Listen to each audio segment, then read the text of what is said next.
Take two. Take two. Quiet on set.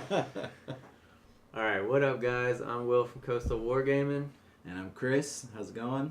And we're here to bring you the first actually of something we're really excited about today is a Codex review. So as you may know, Chris and I both play Orks, and we did not run to the presses to get you this Codex review as soon as the Codex came out. Guess it's been coming up on 2 weeks. 2 weeks, maybe 3 weeks. It hasn't been that long. Enough time for us, I think, both to get some games in. So I think that's the most important thing. Yeah, I got 3 games in so far. I'm sitting on about the same, maybe 1 or 2 more. So, and we've had a chance to digest. So what we're gonna do for this Codex review is try to get you the most amount of value in, I don't want to say the least amount of time, but keep it somewhat brief because we're not gonna just read the book to you. Right. And so I don't think Games Workshop would appreciate that anyways. No, they wouldn't. So we're trying to keep it off camera and not, get in trouble with Games Workshop lawyers. But kind of give an overview of the Codex. And so we got some show notes here, but it's be a mostly free-form conversation. We'll cover some combos and some kind of best-in-class type units from the Codex, and some list building as far as once you put it together where you're going to need to support it with this, or you're going to need this many CP to go with it. And then some honorable mentions units because, there's a lot of units that we know and love and we've wanted to play with that might not hit the most competitive tables, but you can play with a lot of stuff out of the Codex. I would say the good thing about this Codex is every unit can see play at some level. It's not previous editions you would just never play a unit. Yes. And I would definitely say you'd play probably close to 95% of these guys. There's a few that I think you would probably be hindering yourself in terms of enjoyment if you brought this. For sure. But even then, not too much. Not too much. No. Burnus, okay, 30 shooter boys are probably just going to always be better than Burnus, but not too much. You might be talking about a couple of strength 4 hits either way. So right. All right, so without further ado, let's jump in on some action.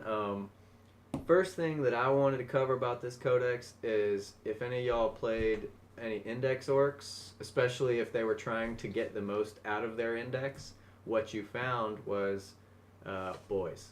Right. Index Orks were boys. Yeah. And if you could have taken my Index list, the best iteration of it I ever found was, depending on the point level, somewhere between 90 and 120 Orks, some support characters, and then turn 1 for some turn pressure. Turn 1 pressure, I was going to throw a jump at you, and I was going to try to make a 9-inch charge, and I was going to re-roll one of those dice with a CP, or I was going to use the Here We Go inbuilt strat to re-roll both, and that would get me up to like a 60%, and I would hope I make it. Just like Alpha Legion used to hope they would go first, and it was the best I could do. Right. And then I would come up with some Storm Boys too. Right. And depending on what deployment we were in, best case scenario, I got 60 dudes charging you turn 1, and then the rest coming up.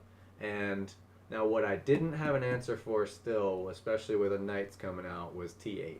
Right. I agree.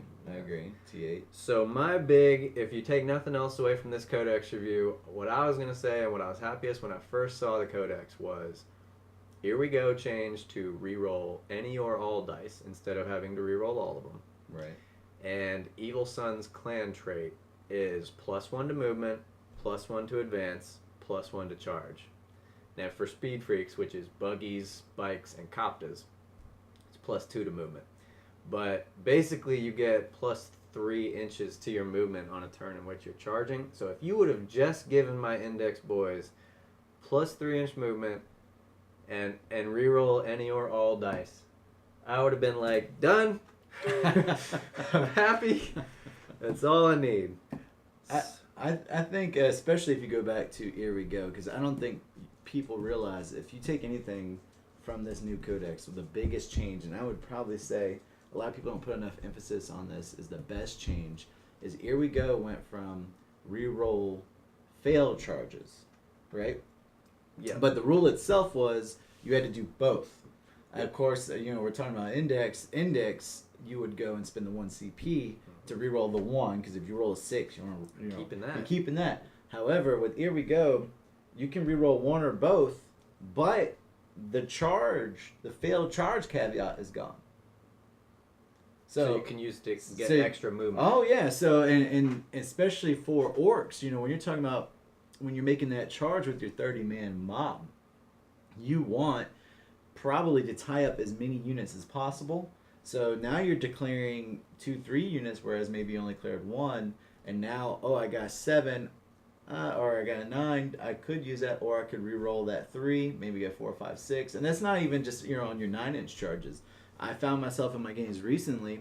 I need a 4. I roll a 6 on one dice and a 1 on the other. I'm re-rolling because now I'm getting 12. It doesn't cost me anything. It's free. Oh, now I have 12 inches. Now I'm getting more people in. Get all those ranks. Get more ranks in. I'm getting more attacks.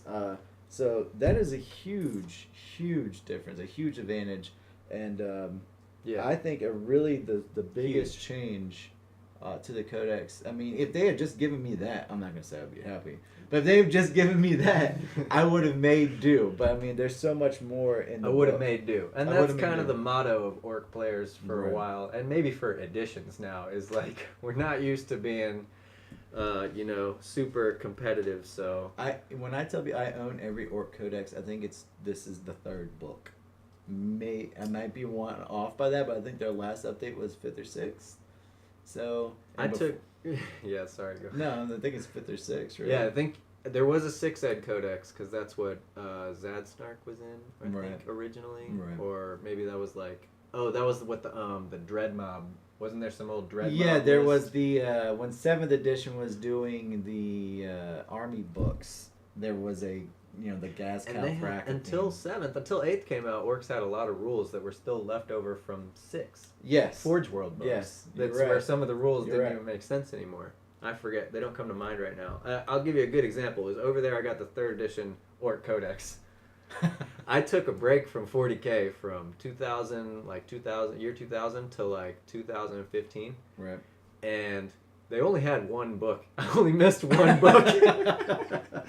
So right, they have. I mean, at least there's not a Dark Eldar who disappeared and reappeared. Right. Yeah, no, and I missed that whole thing. They were always there. They disappeared and came back, so we're not that. And they got some good stuff too. So I like the way. Anyways, we don't know how long this video is gonna go, but obviously we're having fun with it. So maybe 45 minutes, 30 minutes, we'll see. But all right, so. Getting into a little more meat of the action here, meat and potatoes. One way you could sum up this list is this codex is if you ever heard of 10-minute no rush in StarCraft. We don't play that anymore. We don't roll like that anymore. Right. So one of the things I already kind of tipped my hand on this is the Evil Sons. So to talk about some of the best stuff out of the units, the Evil Sun clan trait, out of the book rather, the Evil Sun's clan trait give you +1 move, +1 advance, +1 charge, +2 move if you're a speed freak, and also, that's not all, you do not take the -1 to hit for advancing and shooting assault weapons. Right. So what I did with those is I take the 90 boys, fill out a battalion with it, and make them Evil Sons. I'm moving faster. I took them all shooters. A lot of times, Orc combat is overkill anyway. I have 2 base attacks. I get another attack just for having 20 in the mob. So another attack for having Choppa. I give up the Choppa and I take the 3 attacks and I get the shooter, because with exploding 6s, which is a DACA, a Codex-wide rule for all Orcs, is when you roll a 6 to hit in shooting, you get another attack. And it always hits, by the way. Always hits. An unmodified 6 always hits. Yep. Is that so now you hit, instead of 33% of your shots in shooting, you hit 39% basically. So my dudes can run up, they can move an extra inch, they can move an extra inch advancing. So they average 6 inches plus 4.5. So I'm moving 10 inches with my regular box standard boys, just make them Evil Sons, and I give them shooters, and now I can shoot 18 inches 2 times. I hit 39% of the time, is somewhere between BS 3 and BS 4. So it gives me ability to reach out and touch on turn 1, maybe try to clear some screens for my dudes. So I like those Evil Sons. Also make my Storm Boys Evil Sons because now I'm moving. They get an auto 6-inch advance. As per their new rule in Their the new book. rule. Yep, it changed. It used to be, if you remember, they did not need the boss with the WA ability to advance and charge. They could have an ability where they could auto charge after they advance, but if they rolled a 1, they died. Well, now basically they auto 6-inch advance, but if they roll a 1, they die. So you do need that boss around to charge. That's fine. That's no problem. We can do that. Right. So they average like a 20-inch move before they charge, and they get +1 to the charge. And then before I kick it over to you for your Goth boys, the other implication here with the way these boys or any unit works is that we'll get into a couple of these words I'm about to say right now, but one of them is the teleporter. Is new. It's similar. It's basically a deep strike, and you always had the jump. Anytime, and now there's green tide, which is tide of traitors. You come in 9 inches away. Those are 3 times when you're coming on the table 9 inches away, and anytime you're coming in 9 inches away with Evil Sons, they get +1 to charge. You only need to roll an 8, and you get to re-roll 1 or both. 1 or both. Yeah. So you're at a 72.5% chance or something like that.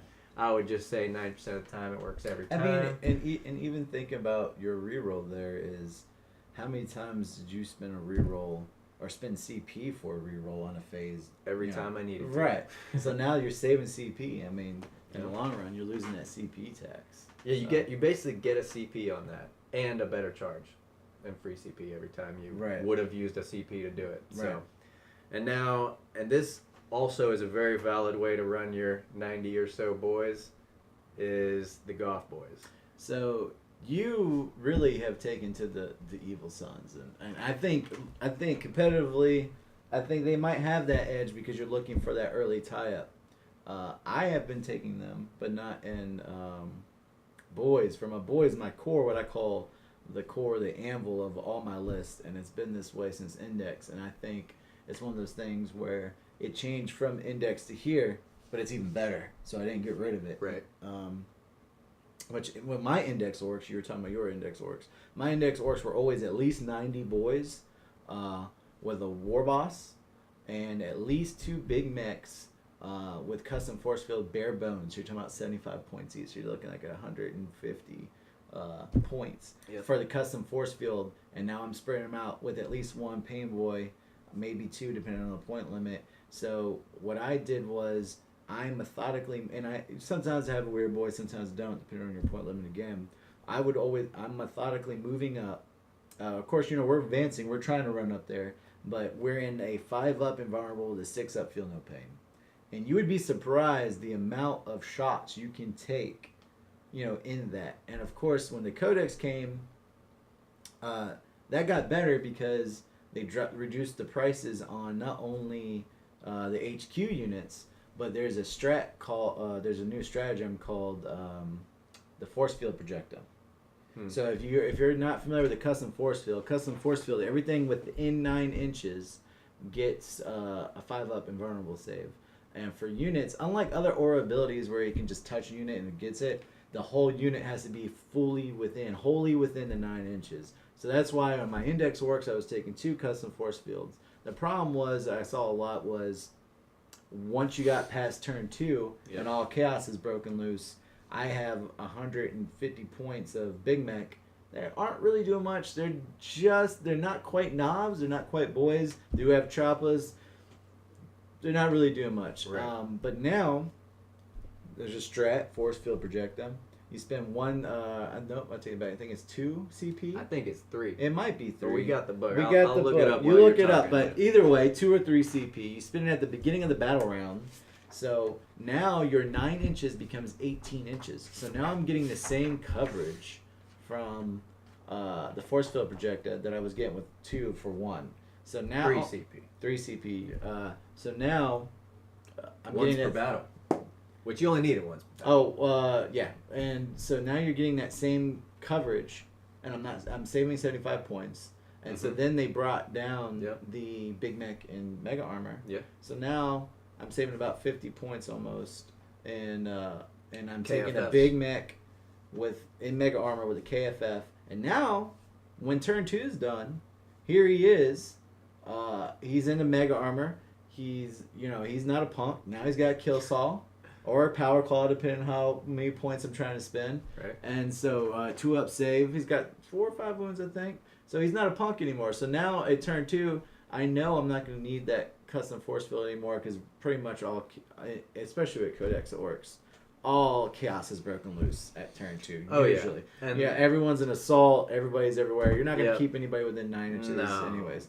It's everywhere. So that said, so my blob has changed. I'm losing a Big Mac, but now I've got a Wog banner, so I'm at +1 to hit. And now the Goth special clan culture is every 6 to hit generates another hit, so it's like Deca but for melee. Mm-hmm. And playing with that, I have had units end up hitting successfully more attacks than they started with. Well, it's because if you give them the Wa banner, so they hit on 2s. They hit on 2s with yes. exploding 6s. Mm-hmm. If you do the math on that, I mean, I don't do math in public or on camera, but I won't ask you. I did the math on like 180 because if you go crazy and You're you get 30 boys with the warpath and gas, You're they talking about hit 6 attacks. 6 attacks? Yeah, Is it? so I was just like, what if I did this? Right. And I did 180 attacks on it.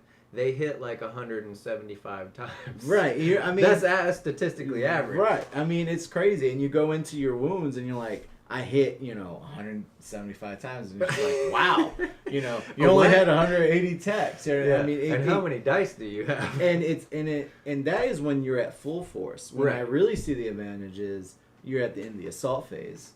And you've got like you're in the thick of it, and you got like 10 guys, Right. and now all of a sudden, now their hits are exploding, and you end up with 6-7 more hits. You're talking about it's a force multiplier almost. Yes. Because now your 10-man unit is hitting like it's a 13-14-man unit. If you're, of course, this and is a 13-14 man unit of Orks. it hits It's hard. a lot. Yeah. Yeah. So still, that going back to my core is still 90. Now they're a clan. Of course, the clans weren't a big deal in Index, but I've been running 90 foot slogging boys as Goths with War Boss, hitting on what we call the Smash Boss. I'll kind of hit on that. I'll kind of hit on that. We're gonna get into that. Smash Boss, a Big Mech and Mega Armor with a KFF. And then a Weird Boy. That's going to be my, HQs rounded Right. out. And then a Wog Banner and a Pain Boy. And You get a depending on lot my of points. opponent. What do you get, 1,100 points there or something like that? It's just under 11, I think, the way I run it. It's like 1064 or something like that. But I mean, it's the something to be anvil. reckoned with. It's though. the yeah, anvil. I mean, It's nobody like- can run into that. No, you're not running into that. I mean, they're getting a 5-up, invulnerable save from shooting, a 6-up feel no pain from the Pain Boy. Depending on my opponent, sometimes I put the 3rd unit in a teleporter. Mm-hmm. Sometimes I keep them out, so you're seeing 60 or 90 boys on the table, round go. Yep. Of course, you put 60 on the table, it's a lot easier to get those 60 boys in that 9-inch feel no pain Right, bubble. easily. Yeah. I played a game recently that you guys can actually watch online, where I used the 18-inch bubble on turn 1 to get some Storm Boys that are way on the right flank. Mhm. So essentially, 18 inches, if you deploy right, you can almost get your whole army in a KFF bubble turn 1. Yeah. So and then to complement my Goths, I have been taking Evil Sons because I don't care what your personal preference is. Evil Sons are they're there for the competitive edge, and I've been playing around with bikes. I'm still on the fence with them, but bikes are I wanted to. I got a bunch of. I got like 18 of them over there.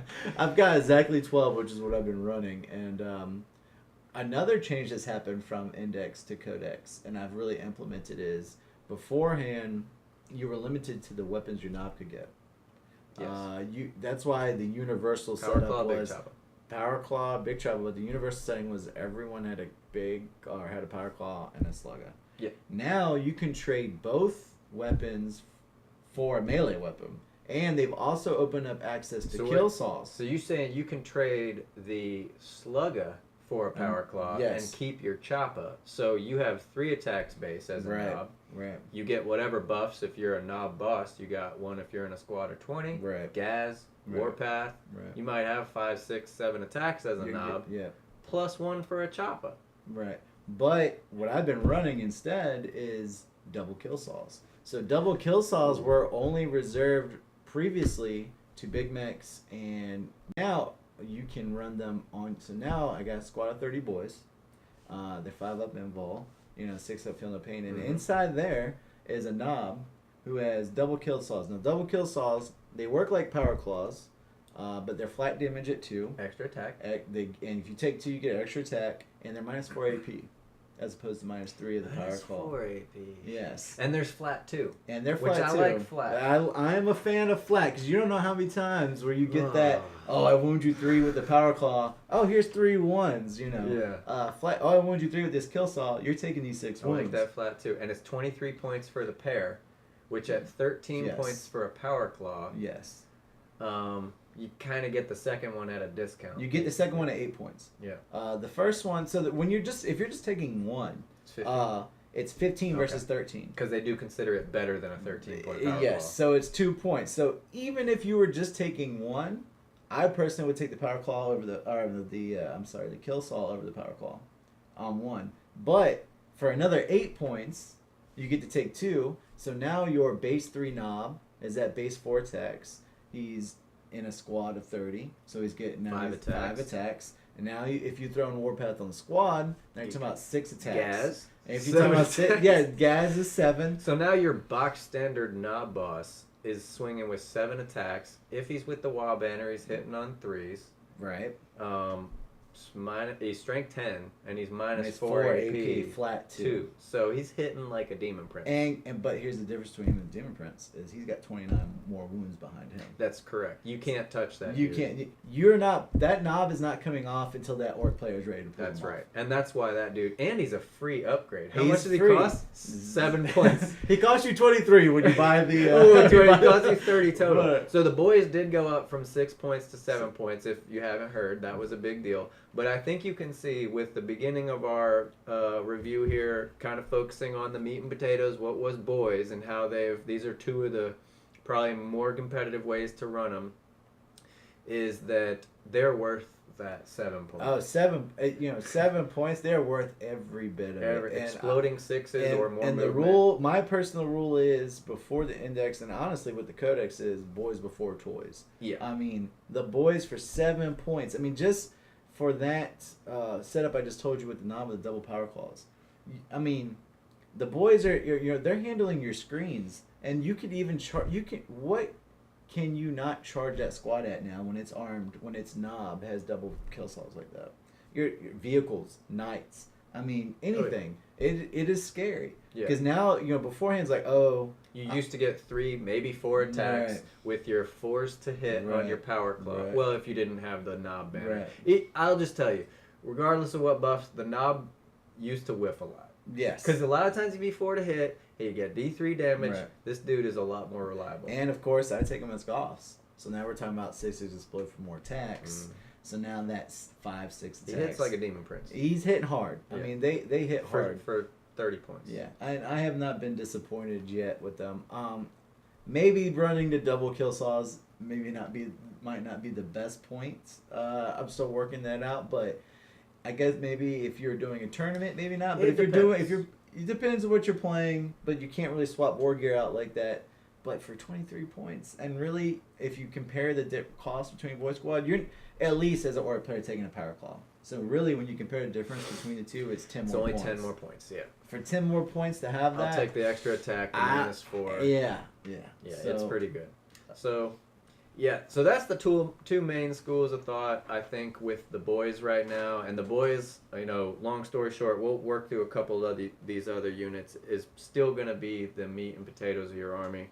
Probably going to be the most competitive way to run it. If you want to run competitive orcs, if that becomes a thing, you're going to have to get good at playing it fast, which means you're going to have to practice a lot with it because there's a lot of combat moves in it, and the assault phase is like multivariable calculus with how hard that assault phase, there's so many movements you have to make and decisions you have to make, and honestly shenanigans. If you've ever played against it, you're just like, assault armies in general take more time because when you think about it as a backline army, whatever you're playing, you set up very rarely. You probably already set up to screen, and you start your turn. You're probably not moving much. Shoot. Oh yeah. Next turn you're done. Yeah.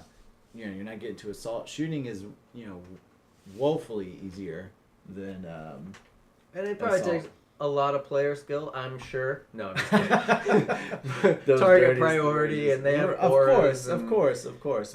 putting markers on stuff. Depending on what you're there's playing, a lot yeah. of thought going in. I'm not saying there's not thought, But there's a lot of physical movement with with- orcs of like mechanically you need to do this 100 and something 150 times Right. and then move it all another 150 and times. I don't think a competitive list is not going to be competitive if you don't have at least 90 boys. Yes. And that's not even counting what the other 1,000 points of your list is. Yeah. So that's two main schools of thought. There is Goths versus Evil Sons, but you're probably going to need 90 boys in a battalion. And so I think that was a good way to start the video, is just talk about where the boys are at. All right, and camera's a little straighter now. We had to tighten it up a little bit.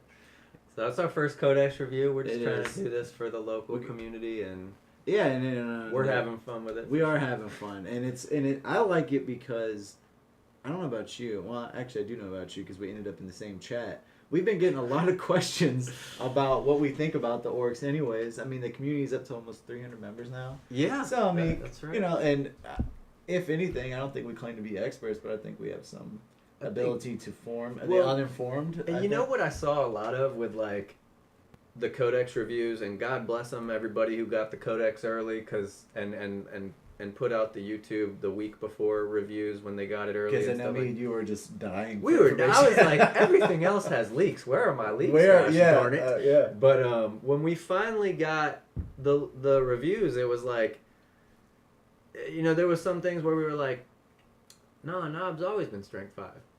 Or like people were like, and then they move. This changed, and it's like, no, that didn't change. Right. Like, right. There's a lot of, I won't say bad information out there. I think Orks, if you played Orks, it was out of love. You weren't playing it because, they were the most competitive army. So when this Codex came out, you have a lot of guys looking at it for the first time. And I don't think they realized the changes, to it. Like one of the top players did a article Codex review on Orks, and he was talking about, if you fail your charge from the CPT reroll. How did you if you look at that book and you see Here We Go, I don't see how you missed that. No, you don't need to. And if you played Orks before, yeah, you didn't miss that. Yeah. So, I think, but you can't blame them. A lot of them didn't play Orks, and so now when they're doing the reviews, it's kind of like, but anyways, I'm not trying to talk. No, trash not or at anything. all. But But we did want to bring Right. y'all this. I don't, who knows if we'll do reviews for every Codex. I won't, because I don't play a lot of armies besides Chaos and Orks. But maybe we'll get some. I think GSC's next, right? GSC. So and I then do play GSC, so Sisters. maybe I might get in. I might drag my brother in or something. We'll see. Yeah, and who knows? Maybe we'll pull some members if there's a member. Oh, that's definitely. Like, There's hardcore into an army that we're not. Then we'll get one of y'all to get on camera in front of the green screen here. Our beautiful green screen. But all right, so let's run through a couple of these other guys. All right, what you got? All right, the Smash Boss. I don't have these on in particular order, but these are some really good selections from this Codex. So the Smash Boss. When I first spotted him, I liked... So this is basically taking a boss, putting him on a bike. It's an old index option, so hopefully they don't take index options away. I think we can hit on that, on my theory. It's my conspiracy there. Yeah, we got that on the very bottom, by the way, in the show notes. So we'll talk about that. We'll talk about base size and some other controversial stuff. Yeah, there's some bad news. But you take an index boss on a bike, you give him a new relic, which he can have relics because any orc character, if your warlord is from Codex Orks and he's an orc character, any orc character can have a relic. So even though he's from the index, he can have it, and the same with a warlord trait. Right. He just has to be a character. You give him the Killy Claw, and it's a flat 3 damage, -3 AP, reroll wounds. Power Claw. Without Without the -1 to hit.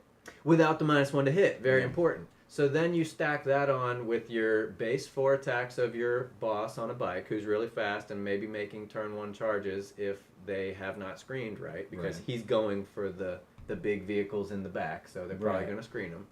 And then you add on to that the Warlord trait, which when I first saw the Warlord traits, I was like, Evil Sun's Warlord trait, fall back and charge aura within 6 inches. It's nice. It's quite good. Yeah. And then also you get a redeploy. Cunning but Brutal is a redeploy. It's your Warlord plus D3 units. But that's for snake biters, right? No, that's all. That's anybody. Okay. Because that's Cunning but Brutal, and then the one we're about to talk about is Brutal but Cunning. Right. And so I have a little tactic I'm going to get to later called Cunning and Brutal and Cunning, where you switch them, because you can switch your Warlord trait based on the opponent. So you could be in a tournament, have this list, and be like, all right, this game I'm taking this Warlord trait. Right. It's just like when you have some Warlord traits that do this against keyword Codex Astartes. Right. Well, okay, if I'm playing against Astartes, I want to do my Death to the False Emperor on 5s. But you can swap that Warlord trait. Anyways, this Brutal but Cunning Warlord trait, which I did not spot at first, is reroll misses, which you already reroll wounds for the relic, and a flat 4 damage. It's a +1 to your damage. Right. It lets you reroll hits and adds +1 to your damage characteristic. And then what do you do when you put a 1 buff on? You put another buff on. You put another buff. So now you force multiply all these buffs. The last one is the spell from the Weird Boy is Fist of Gork. Yes. Is +2 attack, +2 strength. Once you put all the ingredients in the pot, what you end up with is a 7 attacks. Boss on a bike who can make turn 1 charges. Hits on 2s, re-rolling.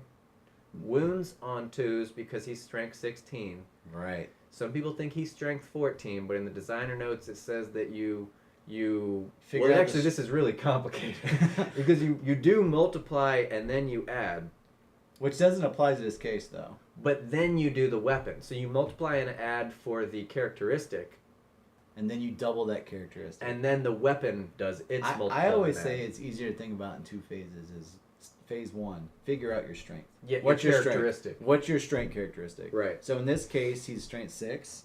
Yep. Base. Then you are giving him +2 for Fist of Gork, Fist so of it takes Gork. an 8. And then the weapon says you multiply that Times times 2. And that is clarified in designer notes. If it's almost, I think it's the first question. It's like the first or second question. And it's one of the very first publications they put Right. out with 8. It's not even in a FAQ. FAQ. It's the No, designer notes designer for like notes. the transitioning Right. from 7th to 8th Right. edition guys. And so, but anyways, he's strength 16. So he's hitting on 2s, re-rolling, wounding on 2s, re-rolling with his 6 attacks. So he's probably going to get all 6 of them through. Right. And then they're -3. They're only -3. They're not -4, but Right. they're flat 4 damage. So he's 99 points out of the index. Yeah. You're talking about a pretty discount smash boss right there. Right. And I guess you could put Warpath on him too, give him 7 You attacks. could, And I've then been if- mentioning that if you got desperate, if he had that kill shot, at something, you could give him Warpath 2 and stack it. And you now could you're- even do it from the same Weird Boy if you knew you were going to do it, because you Right. can do another stratagem to give a Weird Boy 2 powers Warp Head. Warp Head Yeah. for 1 CP. Yeah. So, and you have a Weird Boy following this guy up anyway. Give him the extra power if you really want it. And your boss is going to be a Goff. So he's Right. going to explode 6s. Right. Statistically, he's going to get another attack off of that. Right. Mine's going to get the extra couple inches to attack with, or to charge with. Right. So, And I've been foot slogging mine because I've really, not to take away from the Smash boss, but I've fallen in love with the Death Killer War Trike. I mean, at first I would thought, it's a mediocre unit, but it has really, in the games I've played with it, it is a fun unit, and I think its number one goal, its number one job is disrupting. yeah, because he pretty much guarantees turn 1 charges. Doesn't he advance 6? Yeah, so he's a base, I think he's a base 14, right? Base 14, he's a Yep, speed base freak. 14. So when you make him Evil Sons, now he's 16. Base 16. He can auto advance 6. Then Which you're is a 7 as an 7, Evil Son. Evil So as an Sons. Evil Son, he is 23-inch move yeah. before the If charge. you set up on the line, Guaranteed. yeah. If you set up on the line, he's 1 inch away. I mean, Yeah. And then even as a Goff, he's 20-inch move, guaranteed. Right. Well, less than that because he's only speed 14 plus 6 is 20. No, you're right. He's 20 inch. I did math on camera. This is why we don't do math on camera. And but he's basically guaranteeing charges Almost, with your reroll definitely, yeah. charge rolls. So And the reason why I've been taking him as Evil Sons is I've been giving him the Evil Sons Warlord trait, which lets you leave combat and charge again. And so usually I give him for other vehicles, I think, and other speed. he freaks. lets bikes and vehicles Yeah. charge after they advance. So I've been taking some bikes, and what you do is you hit that front line. Maybe you don't kill everything because you're not 30 boys, but you heard it, and then on your turn, you're nice and safe in assault where your orcs want to be. Yep. And now you're pulling out and hitting another soft target, tying up a. And you can even, with that pull out, you can pull back to the other guys who weren't as fast as you. Yep. And let those bikes or vehicles advance and charge when they all come back in. Yep. Or you're making way for the boys. We did a mini POC. For those who aren't aware, we'd like to do a little. We like to do apocalypse games where everyone brings 500 points as opposed to some crazy number. Yeah. If you recall, Good my time. mini POC was the Death Kill War Trike, and Bikes. which was a patrol. I had grots, which is how I legitimized it. Oh, okay. It was a squad of grots, but it was bikes. I think it's 10 bikes or so, and the Death Killer War Trike. And I charge across, and I hit some plague bears that were getting you want to talk about annoying war buffs. Plague against Norgal demons, or plague bears or whatever. So they hit. I didn't get that penetration I like. So we swung out. We killed some. They swung back not as hard because they don't get a whole lot of attacks. On my turn, I pulled out. Went to another target. Did some damage. Didn't like that. I pulled out. On the third turn, was able to come around and do with the Death Kill War Trike is another thing I like. He counts as a vehicle, so now you open up the stratagem ramming speed. Mm-hmm. So I was able to come around. I had a shot to a Chaos Lord, 3d6 charge, boom, Death Kill War Trike. He's no slouch in combat. He's a strength 7, -2 AP, and his claw already rerolls all wounds. Yep. And he already hits on 2s. Yep. So, of course, on initial charges, you can add in Fist of Gork. So now he has a strength 9. If you wanted to not give him that, you could also give him the Brutal Butt Cunning. And now his flat 2, or his is D3 damage, Yep. his claw. So now you're going to get D3 +1, so you're getting a base of 2 now. Yep. And now he's strength 9. So...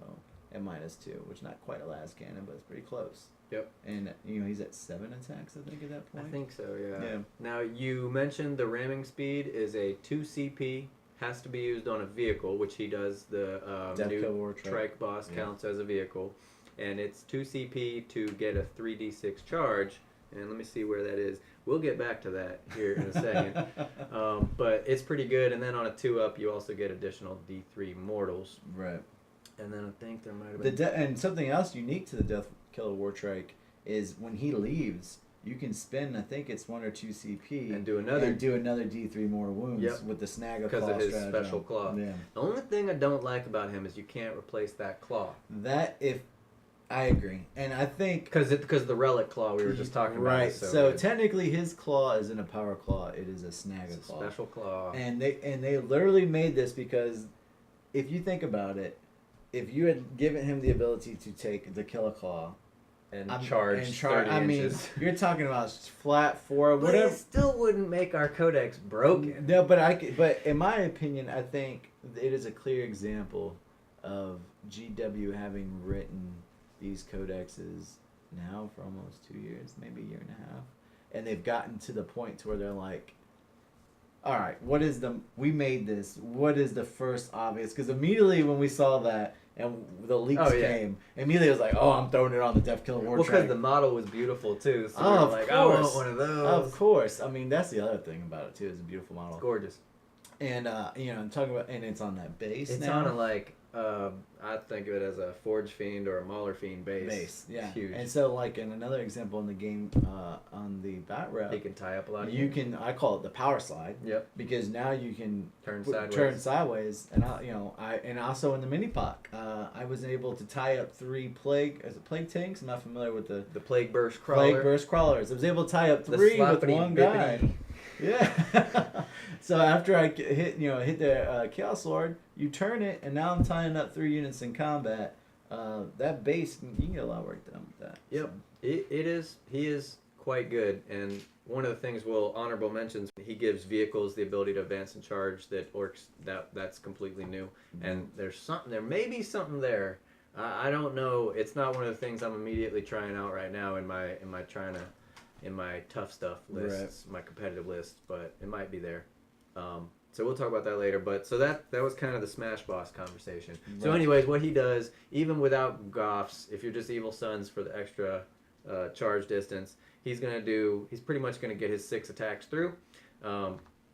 They might save 1 or 2 of them, and he's gonna do like 20 damage to a 5+ Invul Knight. Because he's going to get 4 of them through. Oh, yeah. 4 times, or 16, 4 times 4. Yeah. If it's a Goth, he's going to do 20. Yeah. And then he also does, here's another stratagem, is 2 CP to fight again when you die. If you're a character. Hey. So that's like the Smash Captain. Or... Because you have to fight. Right. If I charge you, you have to stomp me. Right. I'm going to die, and I'm going to do another 16 Yeah, because damage. you have no invulnerable. Yep. You're sitting on a 4-up. Yep. And I think you had 5 or So 6 even with a ones. 4-up, he's going to get all 6 attacks through, even not as Goth, and then he's going with the exploding 6s, Right. and then he's going to do past your save. He's going to get 3 of them times 4 is 12, Well, and then he's going to fight again and do another 12. So And even if they don't kill him, you got 2. I mean, you can really weasel this if you want to. You can hit. Then you can, because here's another gem of this codex, is our fight against stratagem is different than previous fight against stratagems. Yes. So if you solo charged your boss into a knight, however, he's a bike, he is a bike. and that's infantry only. But But if you put him on foot, the foot boss. Yes. yeah, if you this Smash Boss, as we no, you're fine. This Smash Boss, as we affectionately have called it, Yes. can go on a bike or on foot. So if you were daring enough to put him on foot, you Yes. could have him attack. You can spin the C3P, the 3 CP to attack again. Yep. And if it's still not dead, which I don't know what could possibly live through that, when they go to kill him, you can spend the 2 CP, and now he's attacked 3 times. Yeah. Yeah. And the only way you could stop that is if you could spend your 2 CP to interrupt. Because like Chris saying, our strat's a little better than all the other fight against strats. It is definitely Ours says different. right after you. It's not wait till the end of the fight phase. No, it says at the end of the fight phase, or right after you just fought. Pretty much Fight whenever again. you would. Kind of like Corn Berserkers. Right. Well, I don't want to say that because I don't know their specific rule. I don't know if they can be interrupted on between their 2 attacks. Maybe one of y'all can tell us in I'm the not sure in the how they're. comments. I don't know how they're. Because they just get a straight up. It's been a while since I played. Again. Yeah. So like when they charge, they do their 2 attacks before non-chargers go. It has been a as far while as since I I know. played my World Eaters. But anyways, I won't go there because Right. I'm sure I'll get corrected. But all right, so that's the Smash That's what the Bros. internet's for. Yeah, that's right. Go ahead and leave it in the YouTube comments. Y'all are dumb. Oh my god. So the next thing, this is in no specific order, is Storm Boys. They're still good. You know, it was funny too because we're in the same chat, and when it came out, and their point increase went from 8 to 10. Remember, because Yeah. in Index, Storm Boys are 8, and when they went from 8 to 10, we were like, oh, they're done. 300 points, Storm Boys. They're done. Yeah. No, they're still in it. Yeah. They're probably more properly. Well, they're costed. 9. They're 9. They went to 9, right? I think they're 10. Oh, God. I got the book here. We'll find out here in a second. But they did get a point increase. Oh, you're right. They are 9. I take that back. They are 9. So they went. They went up. They went up. And we were like, I think we initially did think they were. We, up to 10. I wrote them off. We thought it was a 10, Yeah, and then we yeah. found out it was a 9. Yeah. Because we're like trying to make out the blurry writing from the leaks that we got. If And we're you like saw it, zooming in. It's funny because GW makes that leak commercial, their fake leak commercial, talking about how it's a potato phone. That was Yeah. literally what we were working with. Yeah, we were like, enhance, Yeah. enhance, enhance. And we got like, well, we know the points went up. But they are worth it because they now have inbuilt auto advance 6, which is actually better because I'll bring the boss with him and to let them charge in advance. And that auto advance 6, I used to earmark 1 CP for my Storm Boys. To do that. If they advanced and they only got a 1 or a 2, I would Right. re-roll it because it was so important to get that turn 1 charge. Right. That's the only thing I was bringing them for. Right. You also have the ability to deep strike them now, which is inbuilt on their data sheet. Yeah, that's an ability. So, and we were talking about the teleporter is a 2 CP to deep strike anything that's 20 power level or less. They just get it for free. No CP involved. It's Right. on their data sheet, Right. which is going to go hand in hand with the Warlord shenanigans I was talking about earlier, which is brutal and cunning, which is basically where you decide if you want brutal, cunning but brutal, or brutal but cunning. Before the game. I'll come back to that. Well, shoot, I'll talk about that now since we're talking about Storm Boys. Go ahead. So the way I like, and this kind of gets into list building, but I like to do this is talk about bringing that Smash Boss with Brutal but Cunning, right? You make him Smash Boss out with your Relic, your Warlord trait to get the flat 4 damage. But if I'm not against Knights, or I'm not against something where I think I'm going to get the turn 1 charge on a Knight, or maybe in whatever case you decide, you have the ability to deploy and decide in this manner to do this. You can choose to switch that Warlord trait out pre-game before deployment for Cunning but Brutal, which is your redeploy strat. Also incredibly powerful. Redeploy your Warlord plus D3 units. So then what you do is, okay, I'm not... Now, the Warlord, the Smash Boss, is still no slouch. He's still going to hit with flat 3 damage and reroll wounds, and he hits on 2s. He doesn't need to reroll those. He'll still he'll take out, rhinos or carnifexes or whatever it may be. And then you say, but I'm going to give him Cunning but Brutal. I'm going to lay all my Storm Boys out on the line. Dawn of War, I'm on the 12-inch line, whatever, quadrants, I'm on the line. Yep. And once we find out who goes first and who seizes, that's when you redeploy, because it has that lingo for before the first turn starts, kind of like Alpha Legion. So I get to find out, okay, when my Storm Boys were all on the line, I took, maybe I wasn't playing against 3 Knights and 2 Helverins, so I didn't take Brutal but Cunning, because I'm good on that, right? So I took the Cunning but Brutal, redeploy. All right, I'm not going first. Pull up these Storm Boys, and because they have it in their data slate that says they can deploy in Deep Strike, you can redeploy them. You can redeploy them into Deep Strike. So you can put them on the line. Oh, I didn't go first. Get them out of dodge, deploy, and then they still get to come in if they're Evil Sons. They get to come in turn 2 and make an 8-inch charge, which you're gonna make 73% of the time, and then they still have a 12-inch move. They're a big, powerful unit. And one of the reasons I think Storm Boys are even good too is you get the speed of a vehicle. If you're Evil Sons, you're at 14 inches because they're speed freaks. So now you're at 14 inches, but you also are infantry. So you fall under the fight again stratagem.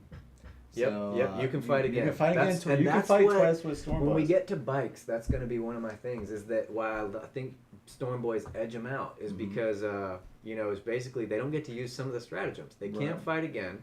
Their -1 to hit stratagem that's specific to bikes, you can't use it till your movement phase. So if I didn't go first, they're all dead before I can use that. Right. And the Grot Shields. Grot Shields we haven't talked about yet is basically a 2-up Feel No Pain, or it's a Lookout Sir if you ever played 7th. Right. Is a Lookout Sir to a Grot within 6 inches. It's awesome. It's 1 CP. It's got some wording where you can only protect 1 unit with it. So and this is where we were talking about other reviewers getting it wrong. This is where a lot of reviews got it wrong. Is Grot Shields is great, but you only want it for 1 unit. Yep. Because the stratagem, you pop it, and that unit that was targeted gets the 2-up benefit. So if I bring 15 Tank Busters right here, right, and I bring 15 Ludas over here, one of them's gonna die. One of them is getting It's the same problem they had in the Index, is that they're T4 with a 6-up. Right, and that is one of the issues with. And also, it has to be the same clan. It does have to be the same clan. So you got to make sure Watch out for that. You got to make sure you are setting up your grots in the right one. So a lot of us are taking, like for instance, on my list I was giving you an example earlier. I'm taking 30 grots in the Evil Sons to fill out an easy bat. Right. Because the grots are 90 for 10. 10 gets 30 points, so it's 90 points for a battalion of them. Yeah, 90 points for 30 of them, yeah. So 90 points, and then a Weird Boy, 62. 62. You're looking at, 2 Weird Boys, 124 plus 90, 214 for a battalion. 90 grots, 2 Weird Boys. Problem is a lot of people are thinking, oh, I got all these grot batteries, now I can just throw them in the line of fire. That's not true, because honestly, competitively, your two competitive clans are going to be Evil Sons or Goths. Bad Moons, we have our debate about that. Well, we'll get into one of these. There's a combo you can do with Bad Moons. Yes. That might be good, even though it's really expensive, just because Orks have always had a problem with T8. They're better, well, we just talked about the Smash Boss, but they Yeah. have limited options for T8s. At range especially. Yes, Yeah. that's for sure. So, all right, that's Storm Boys. There's not much too much else to say about them. They go really fast. They're boys with a jetpack on their They're back. boys that go 12 inches. What more do you need? Yeah. So, and then you can do I think they fit hand in hand. They fit pretty well with the brutal and cunning shenanigans you can do with switching those warlord traits out. I agree. All right, so actually the next one on the list is the Tank Busta or Luda Bomb as Bad Moons with Grat Shields. And this is where you get into a little bit of list building because you do have to bring the right units to support them. Right. Because you got to bring some Grats to use Grat Shields. Right. You have to bring Bad Moons. Bad Moons are one of those cultures where I could see them being really fun. Not quite enough to hit top tables unless you're doing this combo. Right. But they have some options like this Dakajet here. Bikers are actually pretty good with Bad Moons. The Bad Moons culture is reroll 1s to hit. That is not bad, especially when you get exploding 6s. Right. So they get both. They're going to get Daka, and they're going to get the reroll 1s. So 6s always hit. They generate more hits, and then you reroll 1s. So. You end up with your BS5 Orks just below BS4. They get like 47% of their rolls end up hitting once you add on the extra rolls and stuff. So with Orks, that's pretty good. You could talk about one of the honorable mentions is 10 Shoot-A-Boys in a truck. Right. Which is, I love it. I don't know what it is about it. It appeals to me. But it's not terrible anymore. Right. You used to could not do that. Right. You could do it. I don't think it's super competitive. Same with a Dakajet. But I think Bad Moons are fun. Yeah. I think there's a lot of potential to have fun with them. Mm-hmm. Competitively, my problem with it is, and you kind of see this with the Goths, so there's a little hypocriticalness to me on this point, or hypocrism, is the more times you have to roll dice, the more time you're eating up. Yeah. So if you're in a tournament setting, and I'm getting 6s, and I'm bringing more 6s and 1s, we roll 1s, to get the same effect of shooting as... You roll so many dice. And not only that is the problem with a lot of this, except for the Tank Busters, is low AP. So now you're shooting into stuff that you really want to hit. It's got a high save. Anyways... You take 5 minutes out of the game and like nothing dies. Right. That is my problem. I feel like Bad Moons on paper, they look great, and I think it tugs on all Orc players' heartstrings because we want to play that fluffy shootout. More Daka. Right. What's an Orc got to do? And then of course, we're talking about, you said more Daka, you can roll Bad Moons with the more Daka strat, and now your Daka is... There's some stuff you could do. I'm going to tell y'all here in a second. It's hitting on 5s and 6s. So I feel like, but it's a trap. Because, I mean, in some ways, I feel like you're trapping yourself because your shooting is never going to be as efficient as your melee, ever. I mean, the Orks... Okay. The Orcs are hitting on 2s with a Wog Banner, and they're the same strength. Yeah, they don't have the AP, sure, but the amount of tax you're getting. Well, that's like the old traditional war boss point of view, is you're shooting. I could see him like the old war boss telling his son, like, a chopper is what you use. But I will tell you, there's a 16-year-old Orc in the basement growing up. He's shooting straight crack into his arms right now. He's like going ham on this mech boy dust and doing all kinds of stuff. I might have to edit some of that out. And what he's on is this new Tank Buster tip I'm about to tell you about. Go ahead. All right, so these Bad Moons Tank Busters. We have a problem with T8 is the only reason that this 485 point squad might be worth. But, okay, so what it is, if you haven't seen it yet, is you could do it with Ludas or Tank Busters. I think Tank Busters is the way to go, but they only have a 24-inch range. The problem with the Ludas, in my opinion, is, and it's the problem that's existed since Ludas have been a thing, is random shots. Yeah, that's a big problem. I mean, what you do if you do Ludas, you're already in at 5 CP for what I'm about to talk about with this combo. If you do Ludas, you earmark another CP to re-roll that D3 shots if you get a 1 or a 2. Well, a 1 or a 2 on the D6. If you end up with 1 shot, you re-roll it. And ends up 1/3 of the time you're going to get a 1 or a 2. If you re-roll that, 1/9 of the time you're going to get another one or a two, Right. which is it's going to feel like it's happening a lot, all the time. One time is enough to break your heart. And when those shooters that you just spent 500 points or 425 points in their case on, and like 6 CP, 5 or 6 CP. if you re-rolled your dice, and they only shoot once, and then they do all get to shoot again with the combo I'm going to tell you about, but that's going to break your heart. Because also, they get that number of shots for the phase. They don't, Obliterators roll it all again when they shoot again. Right. But because every time they shoot, they generate their random stats. Right. Ludas get it for the phase. So if you roll a 1, re-roll it, get another 1. Well, I mean a 1 or a 2, it's 1/9 of the time. Ooh, that's going to hurt.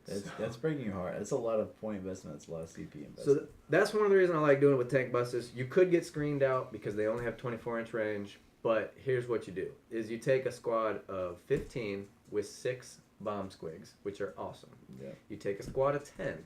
Those ones can't take bomb squigs because you have to use mob up. For 1 CP is a stratagem to let you combine 2 units as long as they have the same data sheet.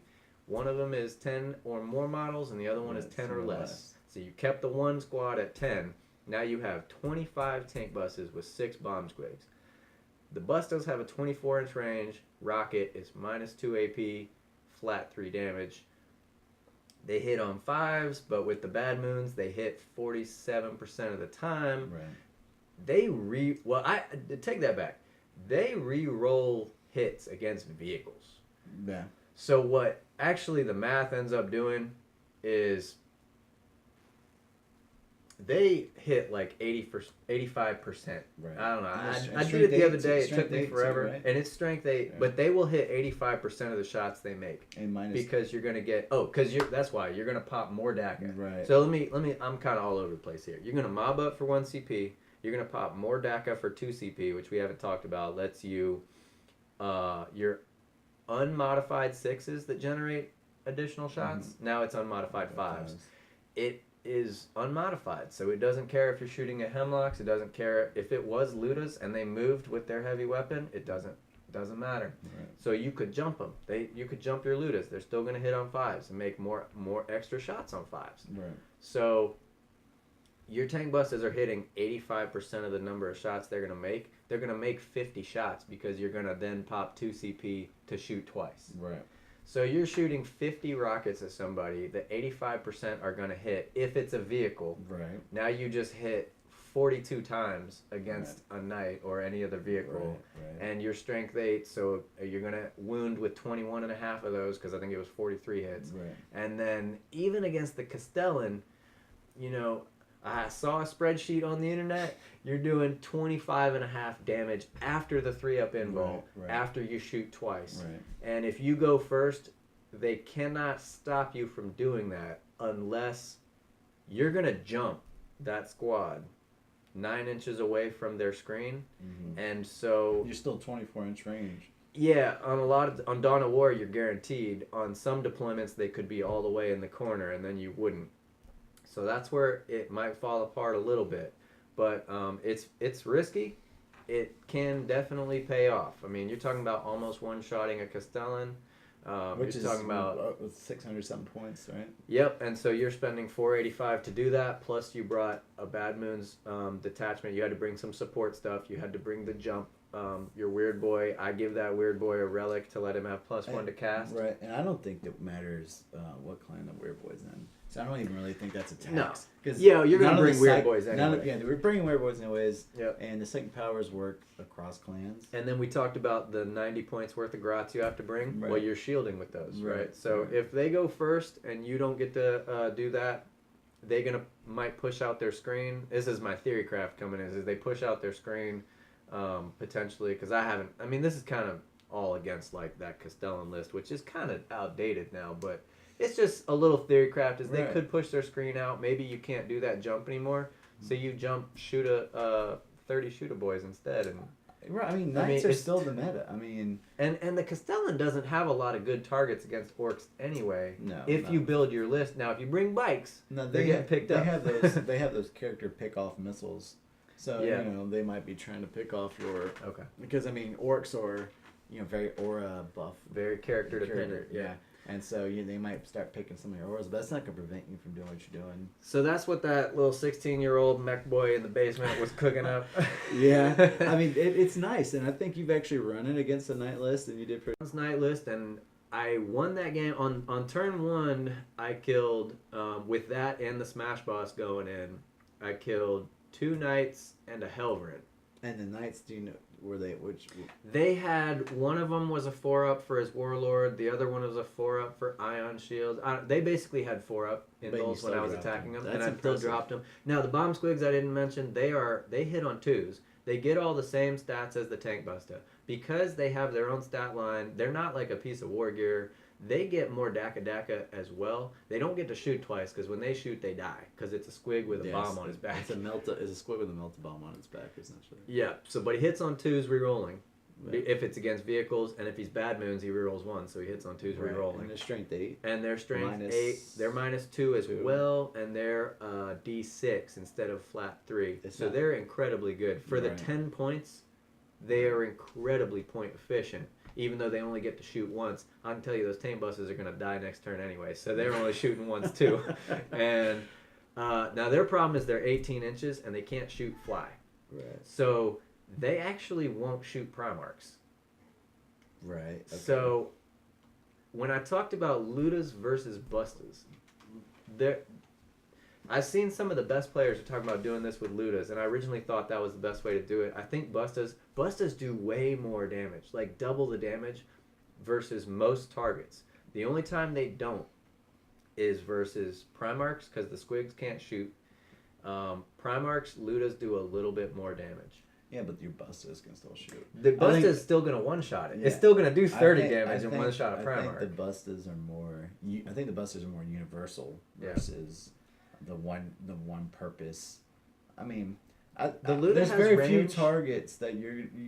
The Luda's strength 7, though. Right, yeah. And we have a problem with T8. And right off the bat, I need 5s to wound T8. It's like, yeah, if we're talking about going against Venoms, I'll take Ludas, but... I mean, really, when you're talking about 5s to wound, at that point, you're not much better than Boy. Yeah. And the Boy, a Boy melee attack is getting more attacks than your shots. It's a base 3. So that's the way I think I'm going to run it. If I end up getting screened out like multiple games, every game, all the important games, if I have problems with a certain list and Ludas would do better against that list, then maybe I'll end up going with Ludas. But that's what I'm thinking for that. I think take Bustas, edge them out because anytime you can take flat or assured things over random, it's almost that random really bothers me. The strength 7 bothers me, but they do get the 48-inch range. So anyways, I'll beat that horse to death for a while. We can take a break. I can cut it right. Okay. So next is the Weird Boy with the jump and fists. I just put that in as one of the best units in the book still.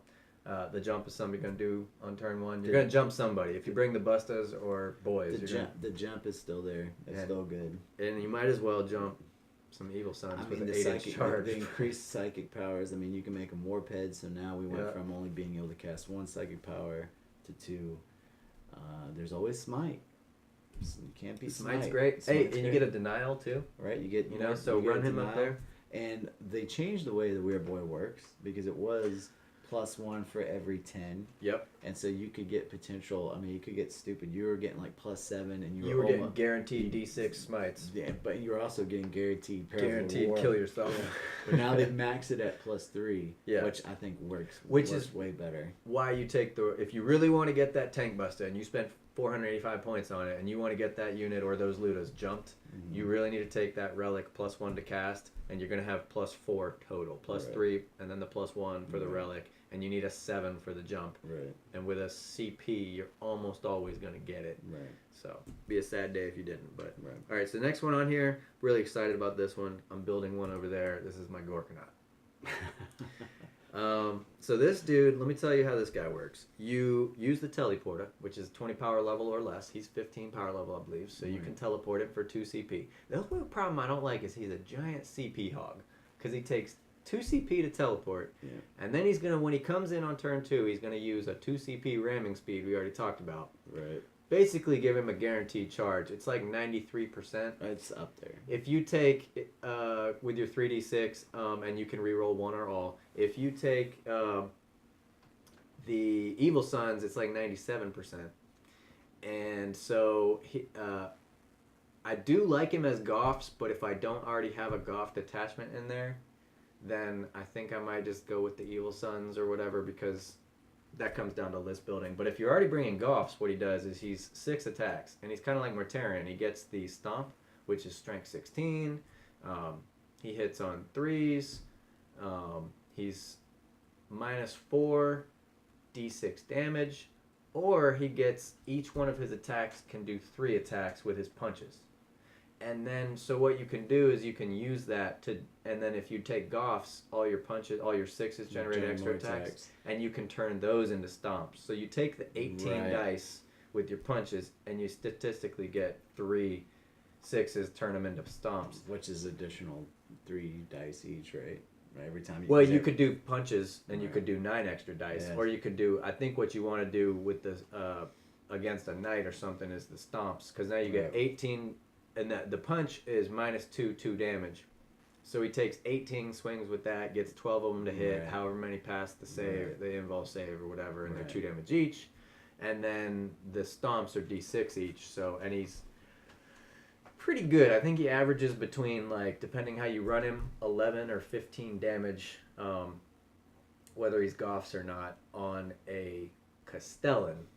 And yeah, they're like the thing to compare to when you're doing this kind of stuff. So I mean, that's pretty impressive. And you could say if he had Castellan, what I mean is a T8 3+ invul model. If you were talking about a T8 a 4-up invul or a T8 5-up invul, then you're talking about, I don't know, 15, 18, 20 damage. It's up there. It's enough to do the job. He can't fight twice. No, he can't. He's 311 points.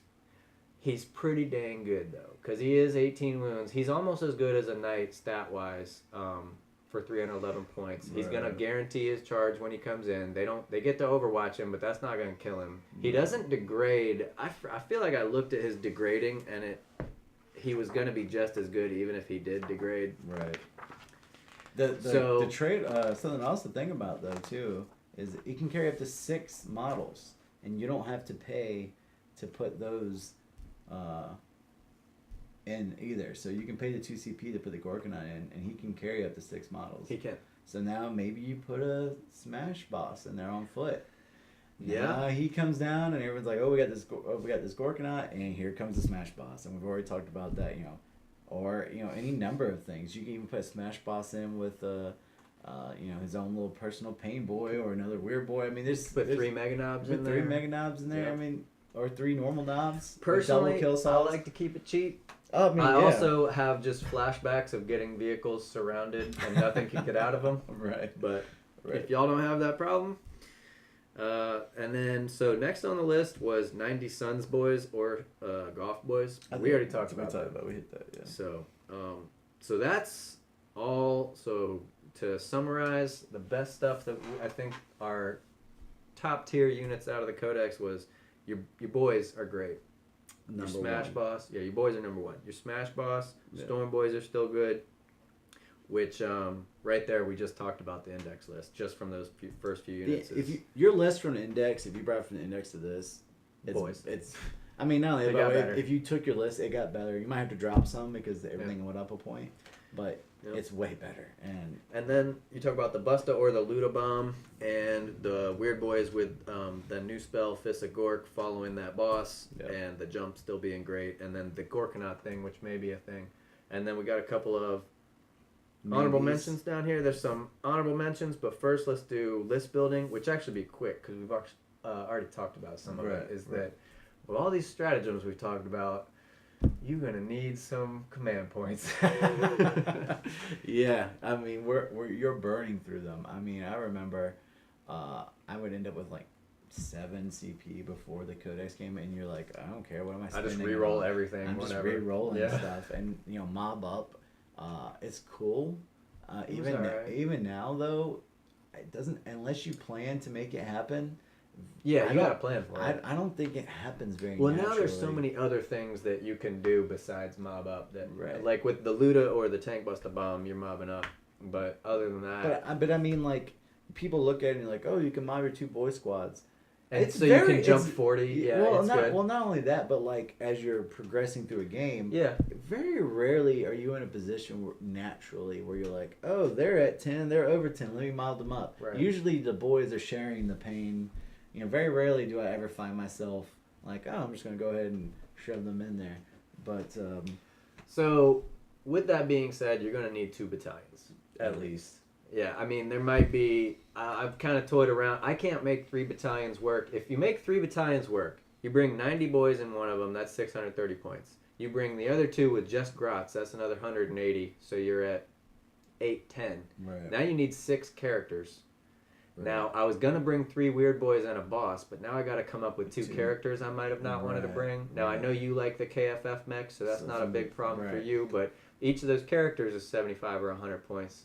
So I was at 8 something, plus those 6 characters. It's I'm hard. at 1,300. It's hard. And that's without any of my real toys. So if I Right. wanted to bring that Gorkanaut, if I wanted to bring the Storm Boys, it's 300 points. I mean, yeah, and those are auto. Yeah, anything, So the 3 question, battalions gets quick. and you get 18 CP versus 13 CP essentially, because Yes, and you could use it. You could- you could spend it. yes, but the you problem can. is you can't if you can't bring all your stuff. Your Right. your CP sinks. Right. So I think the 2 bat, it leaves you stretched, but you can do it. And so one of the ways I've personally been trying to think about it is I get my 13 CP.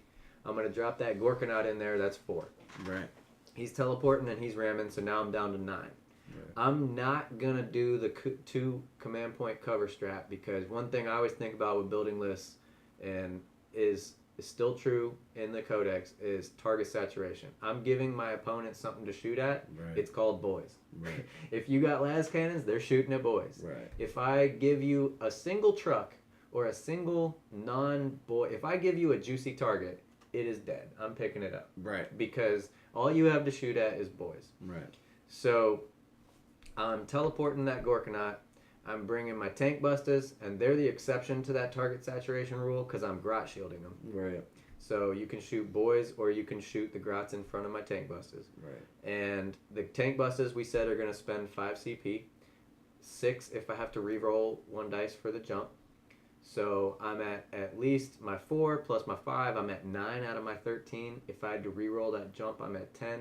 I did not do the cover strat on turn 1. You probably did a warped, maybe. I very well might have because now you're I want my Storm Boys to attack at +1 attack. So and then and we didn't even we did sort of mention you got a fight twice strat for 3 CP and a Tide of Traitors. It's called the Never Ending Green Tide or for green, 3 CP. Yeah, Green Tide or something. And of course you got Orks Never Lose, which is 2 CP. It lets your Orc character fight again. Yeah, exactly. On the Smash there's Boss. just So I much. automatically spent 4 on the Gorkanaut, Yeah. 5 on the Tank Busters. Right. And so I have 4 left. Right. If I do a reroll for that jump, I can do either Green Tide or fight again. Yeah. If I fight again with the Smash Boss, which I will if it's worth it, Right. if he's in there, I'll do it. You basically get to where that 13 CP, it'll work, but it's stretched. You got 4 to spend, and you're not going to get to do everything you want to do. Right. So. Yeah. So that's kind of list building is you need at least 2 battalions, and there's a lot of directions you can go. Oh yeah, I mean even the list I was talking about, the first round 1 between Grot Shields and Force Field Projectile. Yeah, you pinned this 3 CP for the Force Field. Yeah, Force Field, and I was sitting at 4 or 5 spent my first round. Yep. So. All right. So, but then without the tank buses is a huge 5 Tank CP. is So a I mean, lot. I could see it might not be worth it. That's something I'm messing around with. The Gorkanaut is also like. I don't know if I would do both. It's hard. I'm telling you. I don't know if I would do both. I haven't gotten. I would do try it either yet 'cause or. it's building. I would. I think I might personally do either or because I feel like they serve the same role. They do. Which they one is both go doing it? after T8. Yeah, but because you're not bringing the Gorkanaut to smash some guardsmen. I mean, no. And I did win that one game. It's a huge amount of data points I have here, but that one game against Knights, I won it with just the Smash Boss and the Tank Busters, no Gorkanaut on that one. So maybe you don't need all the above. In which case you'd probably sideline the Gorkanaut. He's probably the one that would get put on the bench there, but and it would definitely, if you did that, it would definitely help your CP economy and also your points because, that leads into one of our let's see, list building. We talked about Daka bombs, Gork bombs, and Green Titan Fight Twice. We actually covered that whole topic. That's so if you took the Gorkanaut and took him out of your list, that actually does feed well into one of these honorable mentions, which is Commandos. Yeah, I think Commandos are in an interesting spot. Before, they could only come up from board edges. It was kind of they were more expensive than boys, but they didn't get anything the boys got. They didn't. All right, ladies and gentlemen, we're gonna kind of cut in here. We had a wardrobe change. Maybe you can tell it's sunlight outside. I'm not sure, but had a little battery malfunction last night. We were just sitting here basically talking to ourselves while the camera stopped recording. For 20 minutes maybe? Probably a good 20 minutes after that cut off, so it could be worse, but we basically got done with the list building section, so that's where this should be cutting in on, and then the batteries died. The batteries died!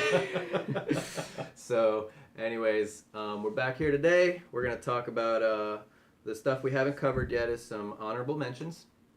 Not quite probably your top table or maybe even tournament type units, but still good.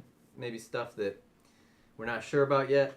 And then a couple of, oh, by the way, some drama list items here, potential drama conversations down the way that we might have regarding base sizes or whether what GW's long-term plans for index options are as far as if you use stuff out of your index, there's a flow chart that says if it's not covered in your codex, you can use it, and is that stuff going away? And if so, boo-hoo for Orks. All right, so honorable mentions. Something as we get into this, I'd like to point out. I think Orks right now are in one of those spots where you can build like a 70-30 or 9, list where 70% of your list is like super competitive, and then you get like a nice extra room where you can throw in some fun stuff because the other stuff is so good. Maybe not quite 70, maybe 90-10, but I think Orks are in a good spot right now where if you take a nice core, maybe you could throw in some of these honorable mentions just for fun and see how you like it and still be competitive. Yeah. But definitely, like, as we go into some of these, I don't know if I'd create a list around some of this stuff that we're about to talk to. Yeah, probably not around it. But, I don't have very much tournament experience at all, but I listen to some podcasts and, at the top tables even, there are people have different opinions about, some people use Hellhounds, some people use those two-up Invoke Crusaders, some people use this, that, or the other, and, you can make stuff work. So, by all means, we are not the be-all, end-all. No, definitely not. And also the direction, I'm glad you brought that up, because the direction that we're coming at this conversation from is very kind of competitive-centric, just in the sense of like, well, point for point, how good are these units? And that doesn't mean by any means that is the only way to play. Oh, no, definitely not. So, but if you're not that kind of player, you're probably not listening to this entire video. Yeah, probably, because I think at the beginning of it we said that we were going to go like 30 minutes maybe. Right. And, LOL. So we're into it. But yeah, even if, just all the units, I think with a rare exception, have some kind of playability. Yeah.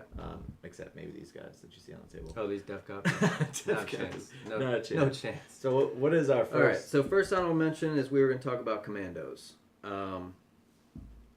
Maybe. They're a good maybe from me. I think, now, they're only 8 points. I'll just say that. A regular boy is 7. Right. Yeah, now a regular boy is 7. So Commandos didn't see a point increase, I think. They might have been 8 before. I don't think they were. I think they got a reduction. They might have. I think they were 10, actually. For one extra. They used to be more than Storm Boys. You may be right. I don't know. Sorry, cutting you off. No, that's fine. Actually, somebody will probably correct us in the I'm sure. comments. But they are one more point than boys, and for that one extra point, you're getting a unit that can come up anywhere after turn 2, 9 inches away from the enemy. The only problem I have with them, they're limited to 20. Because you can't take a full 30-man squad. 15 or 20, yeah. It's either, I think it's 20. Yeah. and the knob does not get all the weapon options that a normal knob does in a boy squad. So if I'm pretty sure, maybe I'm incorrect on that. But well, it doesn't say like on the boys entry. It says then the knob can take anything from the squad. I think in the commando section, it limited. Yeah, like knobs, any model can replace this blah blah blah for a knob weapon list. In and the over commando here, section, it just doesn't say it. I think it says in the it can swap it out for a power claw. Yeah, because he comes default with in his arm with a power claw and it says specifically he can take power claws. Yeah. So you're not gonna run. Originally, when I thought, oh man, all the knobs open up for double kill saws. Think about 5-man commando squad. Wherever I want. There's a double kill saw there with 6 wounds. Yeah. And you can throw them. Now I think they kind of saw that. That goes into my earlier comment in the video where I think GW's in the mindset where they can see where this stuff is going when they put it in the book and they kind of head it off. But one of the things I thought that was interesting about commandos now is the +1 to wound in cover. Yes. So, cover and terrain in general in this edition has taken such a much larger role, I think, in previous editions. That actually might be pretty legitimate use for them, maybe? Yeah, and I also like how they get +2 cover. I think we might have said this already, but they get a 4-up cover save in cover when they're in cover instead of a 5-up because they get +2. So if you bring them, here's where I think they might be all right. I think we already touched on this, but it was yesterday, so I can't remember. Is you bring them maybe in 5-man squads. As with other orcs, the sergeant is free. Your knob, he's free. He's a free upgrade. Right. So you just bring the vanilla 5-man squad. One of them's free, and he becomes a knob. He gets extra wound and strength 5 and an extra attack. Right. So the whole squad is hitting with sluggers and choppas, 16 attacks with 4 of them being strength 5, BS weapon skill 3, and they for 40 points they will bully almost I think every other minimum troop squad off an objective. So if you deep strike them in, those Nurglings holding an objective, those 10 Termagants holding an objective, basically anything they get that charge off on 73% of the time if you're Evil Sons, they will beat them off that objective. Right. If there's nobody on that objective, for 40 points, there's somebody on it now. Now, I mean, sometimes maybe the objective's in cover. And now they have a 4-up. Yeah. Something else to mention, they are also, every 5 of them is armed with a tank buster bomb. That is also correct. That's also pretty rad. Tank buster bomb. It's 6 inches, grenade D3, strength 8, -2 AP, D6 damage. Not horrible, But yeah, I was double checking. The commando knob is stuck with a power claw and slugger. And actually, he says he is armed with it. It doesn't even let you change him out for anything else. So you actually are paying that 13 points for that power claw by default. So, which is cool because that's what the model comes with. Wait, he comes with it? He does. He says, and is armed with the power claw, slugger, and stick bombs. Boss knob takes place for 1 commando. So yeah, you are. You get so what I just said I think is wrong. That it's not. So if you upgrade that knob, that squad, no, I'm sure you can replace it with a choppa, right? You have to be able to. No. It says so he just comes with a power claw. You are stuck with a power claw. So if you and it doesn't say you can change it. So actually, the 40 points is going to have to be 5 boys. 5 commando boys, basically. If you upgrade him to a knob, you're paying 13. 53. Which still isn't bad. Which isn't bad. Maybe for your just objective grabber, you'll just keep him as a boy. But, maybe if you want them to actually do something, maybe you bring 10 guys in the squad. Now you could actually put some hurt on something, then you upgrade the knob. I mean, you don't have to... You don't have to put a knob in the squad. No, you don't. You can keep it as 5 boys. But, I mean, I am of the opinion where if you can put a power claw in there, I always put at least a power claw in there. You never know when you need a strength 10, -3 AP. No, you're right. You're right. You put your dreadnought on this objective, or let me see if I can whop him upside his head with this power claw, or whatever. Yeah, he comes in handy a lot, and I think where I go with power claws is if I know I'm going to be fighting twice with that squad, then that becomes twice as good. So I'll try, like my Storm Boys, I might fight twice with them, turn 1. Right. So I put a claw in there. what it comes out for me is in list building. If I'm like 30 or 50 points short, the power clause I might come out of the right. power clause. If I have 30 or 50 points extra, I might go on. But I mean, you know, you're talking about something I run into a lot holding objectives now. I'm sure everybody does is mortars. You know, so now you get like you have all these multi-wound models that are cheap throwaway sitting on this power clause. You know, cutting Pick them up down. a couple of them. Yeah. For sure. So another honorable mention is, bikers. So you had some experience with them. I picked them all up in the one game I played with them. They just didn't.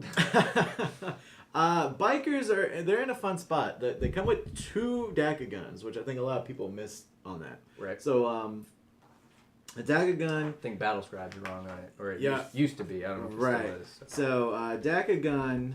Here we go. A DACA gun is Strength 5, Assault 3. So now each biker in there is getting 6 shots. Right. And so I like to take a full squad of 12. So you're looking at 70 something shots. We go back to 72 shots. 72 shots. Yeah. On camera. And then the knob, he gets full options like other knobs. So now you run the knob with double kill saws, and so it's not a bad. So what I like to do is take him with the war trike. So now I've got him and the Evil Sons attachment with the war trike. The war trike, I like to give him the warlord trait for Evil Sons, was this fall back and charge. So now I like to call them the green scars because they're kind of like white scars from Space Marines. And they roll up. You get a nice little squad with 72 shots. So strength 5, you're clearing some chaff. You're clearing some the tough 3 screens. Yep. You can even go a little bit further and throw the more DACA strap. You can. If you're not going to shoot twice with something else, you can throw that on. Well, I mean, yeah. So, because in my list, I'm running Goths and Evil Sons, so I'm not shooting twice anyways. Right. Yep. So, if it's turn 1 and I got to clear that screen, between that, you know, it's shooting twice, 5, 6, or not shooting twice, it's generating more hits on 5s and 6s, wounded on 3s. I mean, it's not bad. You can clear some screening, and then the trike comes in with his own stuff. It'll ignore those -1s too. So like I think we've said Venoms a couple times, but if you got like a T5, look at the what are they called, the zombies from the Plague Bearers, Poxwalkers. The Poxwalkers. You can stack all kinds of crazy stuff on Poxwalkers. I was playing some against some the other day. You're at -1 to hit, and now you're like, hey, I'm hitting on 5 6 no matter what. More DACA is really good for that. Yeah. So I'm generating more hits. I'm hitting you. Yep. And you'll end up hitting. I think we did the math. Is like if you pop more DACA on them, but based on whether they're bad moons or not, you'll hit like 33 or 38 strength 5 hits out of those 72. So it's a lot of strength 5 hits. Right. To throw at something. It's no AP, 18 inches, so you do have to get them in there. You do it. Well, I mean, they're already moving 14 base as Evil Sons now. So it's usually not a problem. And then, of course, your Evil Sons, now you can advance, and without penalties of shooting. So you're per turn 1, you're clearing the screen. And so the problem is I think it's not just a problem with Tell them the problem. The problem is, with all, I think this applies equally to pretty much any similar unit in 8th edition, it's a point dense multi-wound unit. Yes. And so you are vulnerable to the myriad of smites and 2 damage weapons. To anything. And, autocannons. And you are not what do you get on a bike? You're now toughness 5 as opposed to toughness 4, but you get a 4-up save, but it is not a 4-up save quickly turns to a 6-up save in the meta, or no save at all. Right. So I'm hoping for the KFF. They do have the strat. Sorry, they do have the strat. If they move billowing exhaust clouds for 1 CP, which makes them adds -1 to hit. Yep. Problem with that is what's the problem? You have to move. And therefore, or at least it had to have been at the start of your movement phase. Right. So, for instance, you guys can see my bat rep that we did. Who went first, Chris? Imperial Guard went first. Those bikes did not get to move. Why didn't they get to pop that strat? They didn't get to pop the strat. And I had, out of 12 bikes, I lost 10. Yeah. And that was with a 5-up invol and a 6-up feel no pain. Yeah. So it was rough. I'm not even sure a -1 would really... Why didn't you grout shield them? Because it goes into what we were talking about with grout shields. It only works for infantry. Right. So you can't grot You shield can't them. shoot twice with them. Nope. So they are definitely an honorable mission. The one thing you can do, we just real quick went through a couple of the, sorry I'm bumping the camera guys, we went through a couple of the problems there is they don't get stratagem support. You can't shoot twice with them. Nope. You can't pop your -1 to hit if you go second. Yep. And you can't grot shield them. Nope. So what the tank busters, or if you bring one squad, if you give your opponent the targets in your army that your opponent has to shoot at is boys. So all his las cannons are wasted, say, for example. Except for with grot shields, I can put my cloak of protection on one unit. Right. Can't be bikes, though. So I bring the tank busters and do that. Try to keep the 10-man tank buster squad out of line of sight if I can, or out of range, and protect the big squad. Can't do that with bikes. And the one thing you could try to do is do that redeploy strat. So you could put them on the line, getting ready to go up, be definitely an 18-inch range of a lot of stuff to shoot, maybe even get a charge off, wrap up so they can't shoot you back. And then if you find out you don't go first, that's when your warlord trait kicks in and you can redeploy maybe to the flank, the other side, the flank that none of his guns have range to, if he's a mid-range shooting army. Maybe a few inches back, but now you're giving up your threat distance with your... Well, yeah, and I think the one thing that does benefit them, though, is, and this is something that I think is a rare benefit, is they increase the bases for them. The bases got a little bigger. Yep. So a squad of 12, and with a war trike, with their speed, you could easily find some kind of target to wrap up and protect you. And then, of course, if you took the warlord trait with the trike, now we're leaving combat charge into something else for survivability. That's the only thing I think that they have that edge. And with the war trike's natural ability to allow them to advance and charge, turn 1 you're getting in there, maybe you'll lock something up. We'll see. I'm still playing with it. I've done 2 games with it. I am 50-50 on it now. The problem is for the same cost, you can take 30 Storm Boys who... Just as faster, actually, because they auto-advance 6. So a couple of them will blow up, but faster, I don't care. more attacks, more wounds. More wounds, so they're actually, even though they're T4 with a 6 up, they're more resilient to those multi-damage weapons. Right, because you're just pulling the one off. You're not gonna... so... And you can fight twice with them. They're infantry, so they fight twice with them, so you're getting way more attacks. I actually think it's easier to wrap with their smaller bases, because that big base doesn't fit everywhere you want it to. Right. So to speak. Right. So anyways, that's bikes. If you put the KFF and the Pain Boy with them, okay, a lot more survivable. They're also over 500 points. Yes. Now you've taken a quarter of your list to support these bikes. And there's are they really a 500 point investment? Some things are, but I mean, for some DECA guns, nah, I don't think so. I mean, a lot of people are like, how do we break the screen problem? Orcs are like, oh, you brought screens, cool, because it gives me something to do turn 2 with my boys, right? And now I'm just wiping you. It's not we pick up screens. We pick up screens. We're so numerous, So and by the time we picked your screens up, we've kind of covered. Now we're covering that whole board edge because we spread out. Yeah. So it's kind of like, where are you going to go now? That's a good point. We have problems. If we're going to overpay for anything, it's going to be a toughness 8 solution. Yeah. Because I don't have many of those. Right. I got tons of stuff to kill hordes. Yes, hordes all day. No problem. Bring hordes. And that's the problem with the bikes. And I mean, not that Storm Boys do much better. They both have the same answer though, which is they're hiding a knob with double kill saws. The problem, again, though, the edge goes back to Storm Boys because it's, hey, I'm gonna fight again with these 5 attacks or 4 attacks. Yeah, and so now it becomes 8 attacks on this toughness 8 knight. So you have a potential, do a lot more damage there. Yeah. So and there's a lot more wounds there. Yeah.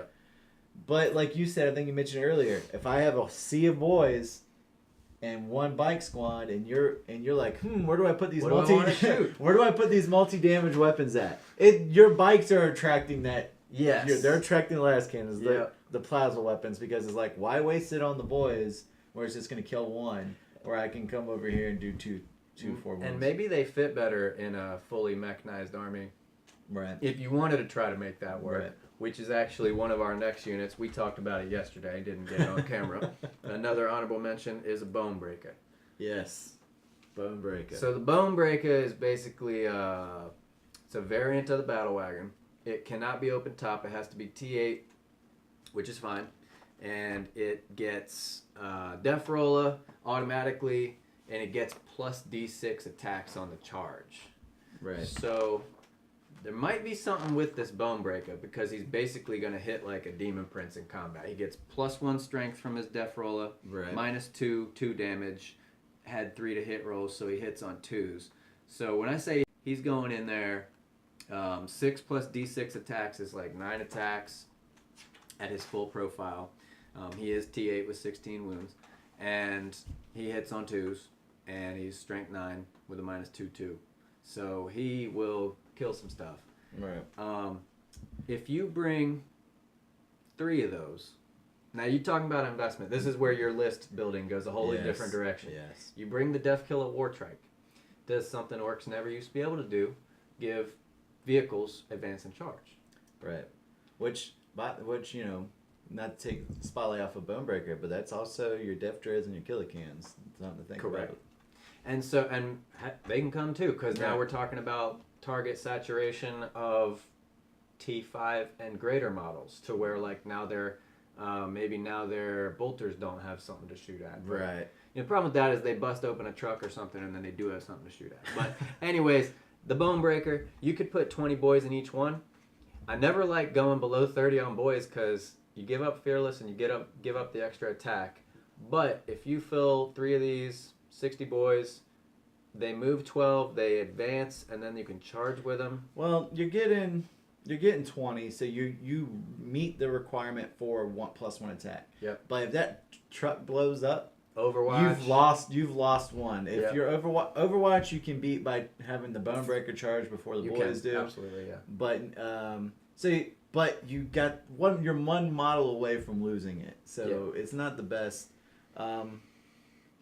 Did we get a... Problem is with the Bone Breaker is the model is about that size right there. There's your model. There it is. You charge that in. What's going to happen? They might counter push with a. They might surround you and then crack it open. I mean, it's a larger model for vehicles, I think. But the problem is you got to fit 20 models. When you get out of that. When you get out, you get this +3 inches. So you got to fit it wholly within that plus wholly within yeah. plus an inch away. Yeah. So If they wrap it at all. If they wrap it at all, you're losing some guys. Some boys, yeah. And plus with the bigger base size. Now you're only probably getting 2 ranks out around I think it. with the bigger base size, if this thing blows up and they're even an inch away from it, It might not even be able to fit around it. Yeah, you're not even. You get 2 ranks around it. I mean, you probably could, but so if they wrap it at all, you're or if there's another battle wagon next to it. Right. The only saving grace I think it has is if you're bringing it up in a line and there's several of them, you get it's kind of longer, I think, so maybe you can come out the back end or something. Some of them, yeah. Some of them, yeah, but 20 guys is a lot. It's a lot, but with the bigger base size, it's gonna be hard. So that's something to think about there. I mean, another one of those options. Would I love to run it, especially in a competitive? Yeah. Oh yeah. Oh yeah, it's gonna be fun. I mean, like I think. Especially in a casual game. Yeah, I think when we were talking about it and they did the Warhammer community preview for the Death Killer War Trike, and I saw that, and I was like, oh, wouldn't it be fun to take, 3 battle wagons? Yeah. That's gonna be your whole list, though. I mean, but between those 3, those 20, those 60 boys now, and a Death Killer War Trike. It's going to be a good chunk of points. It's not going to be quite 1,000. You're at like 300 points per battle wagon with 20 boys in it. Yeah. So and then Death Killer War Trike. At that point, you might as well go full mechanized. Yeah. I mean, just have your gold balls of wall with it. And then maybe you could bring the bikes, because they're T5, so they almost get into just saturate everything. The battle wagons are probably going to draw, especially when you tell people, hey, there's 20 guys in here. Mm-hmm. They're like, oh, let me pump the brakes on that. But I think you need bikes or Storm Boys. This is I think Storm Boys come into play too. Not only turn 1 pressure, but if we're hitting and we fill the gaps between these battle wagons with some boys of some sort, it's going to prevent being wrapped. So if it does crack, you're pretty much guaranteed to survive, which is If you fill it with your own dudes? Well, they fill the gap with, Storm Boys. If we're hitting, if we're moving together. Yeah, I can't get out overlapping airbase I either. got it. But, yeah. Getting 20 boys out of this thing when it blows up is going to be a clown card. Yeah, it's Gonna, All right, so another one here is Mega Knobs. Yeah. Let's do Mega Knobs. So, Mega Knobs, I think, still... this is one of the ones I thought was going to be an MVP coming out. I thought so too, but it's just for what you get for the point cost. I think, first of all, the only way you're going to take them, you're either going to do double power claws or double kill saws. I think double kill saws, but double kill saws because you don't get a point deduction for taking two power claws. So you're going to do double kill saws. And actually, so that's there's no 23 point for points. taking I think it became 43. It becomes 43, I think, for a Mega Knob per Mega Knob. And what are you getting? He's still toughness 4. Tell them what they want. He's still toughness 4. The difference between him and a normal knob is going to be you're at a 2 up instead of a 4 up, and you have 1 more wound, so you have 3 wounds. Yeah, 3 wounds. And you can take them to base of 3. They look good. At 43 points, they got a big drop too. They did. They got some point drop. So here's what you could do with them too: is a squad of 10 is only it's like 8 plus 2 per model, so that's 14. Yeah, they're exactly 20 power levels. So you could teleport them. You could for 2 you CPs. could. And this is what I thought they were going to be. But the Gorkanaut ended up taking this over because he's 93% to charge, even without Evil Sun off the teleport. Right. And these guys are going to be 73%. And there goes, that's fun. Right. Isn't that fun when stuff doesn't work? But it's not always competitive. No. So, but what they do bring, if you come in and you make that charge, or if you get them in combat with, say, a knight or anything, they're strength 10. They get an extra attack off double kill saws. So double kill saws. So they got 4 each. They will hit on 4s without a buff. Right. So you got 20 of them. That's 20 hits, strength 10. They're -4, 2 damage. And then you can fight again because they're infantry. The Gorkanaut can't do that. You're correct. They're also tougher than the Gorkanaut because that's 30 wounds behind a 2-up. So you got the option here. You can do 3. So you're looking at, 129 points for 3 of them. Yep. But 129 points for what? Would you teleport that? I mean, you could, but then it's 2 CP. Now it's 2 CP for what? 3 dudes? They're getting 12 attacks. Doesn't hurt as bad when they don't make the charge. 12 attacks on 4. I'm hitting on 4s. Yeah. They're good. They're very good. So now you're like, you gotta buff them. So now that if I need to buff them, I can't send them downfield without support. So now you're either doing a turn 2 drop, hoping you get them near a wall banner to kind of bump them down to 3. Right. You can throw a warpath on them, so now you're getting 15 attacks for a 3. That's not bad. I don't think they're their solution to it's the delivery. 8. Yeah, if they get there now. Don't get it twisted. If they get there on I keep saying a Castellan just because it's kind of a point of reference, but they will one-shot a Castellan. Right? How many do you think? If they fight twice, with all 10 of them. So you're talking about dropping 10. Dropping 10. That's a lot somebody of points, has to eat your Overwatch right, for you. Right. That's, right. You actually would only need 7 to drop that knight, and that's including his interrupt, which is going to kill 1 or 2, and then the other 5. It only takes 12 of them attacking to kill a knight. Right. So, twice. 6 twice. Right. 12 total Mega Knobs attacking. So they're quite good. It's that 73% to make the charge deal. I think right now there's so many delivery systems options. Because that's 430. You get teleporter, you get the jump. I just don't know if I would put them out there by themselves when you can do something like the tank busters, who aren't going to have to worry if you cleared screens or not. Did you clear screens? No, I still got my 24-inch. The Mega Knobs, very precise. I need that 9 inches. If you didn't clear me that 9 inches, this isn't going to go down. Right. With the tank busters, you're like, give me 24 inches, coach, and I'm in. Right. You know what I mean? Yep. It's a lot of points out there by itself. You're talking about running 10, that's 430 points. 430 points. That's a lot of points. The Gorkanaut's 311. He won't kill the knight by himself, but he takes up less area when he comes in. He's 93% to make the charge. Right. He's a big distraction card You could effects. put 3 Mega Knobs in them. You could put put 3 Mega Knobs in them for free. You don't pay any CP for that. Yeah, if you want to. So it just goes into what I like about the Gorkanaut. But still, you know, if I'm gonna put them in a list, I think, you know, we're just talking about for funsies here. I'd throw them in with your Bone Breaker. I would too. Because now you don't have to. And I wouldn't do 10 of them. I would just do. I would probably do 3 in each. Yeah. Yep. Double kill saws, charge up, and then support. My boys would just be all Storm Boys. Because and then you fill they out the get out of it routes easier. They not only, you don't need as much real estate to disembark. Yeah, exactly. 3 of them. Exactly. And then once they get and once you get there, you hit the line. They can hop out and they can go run amok. So that'd be fun. I would love to play a list with 3 battle wagons filled with 3 Magnobs each, and then maybe put a Pain Boy and a Knob banner or a Wog banner. If we're talking about fun too, bring Gaz in one of them. Oh yeah. Oh, now you're really. I mean, yeah, and then support them with nothing but Storm Boys and Death Kill War Trike. Kill some stuff. You're gonna have fun. That's a lot of points. I mean, that's probably almost 1,500 points. And that Bone Breaker is going to get targeted. Actually, that's almost a 2. We just gave you a 2K list. Not one you wanted.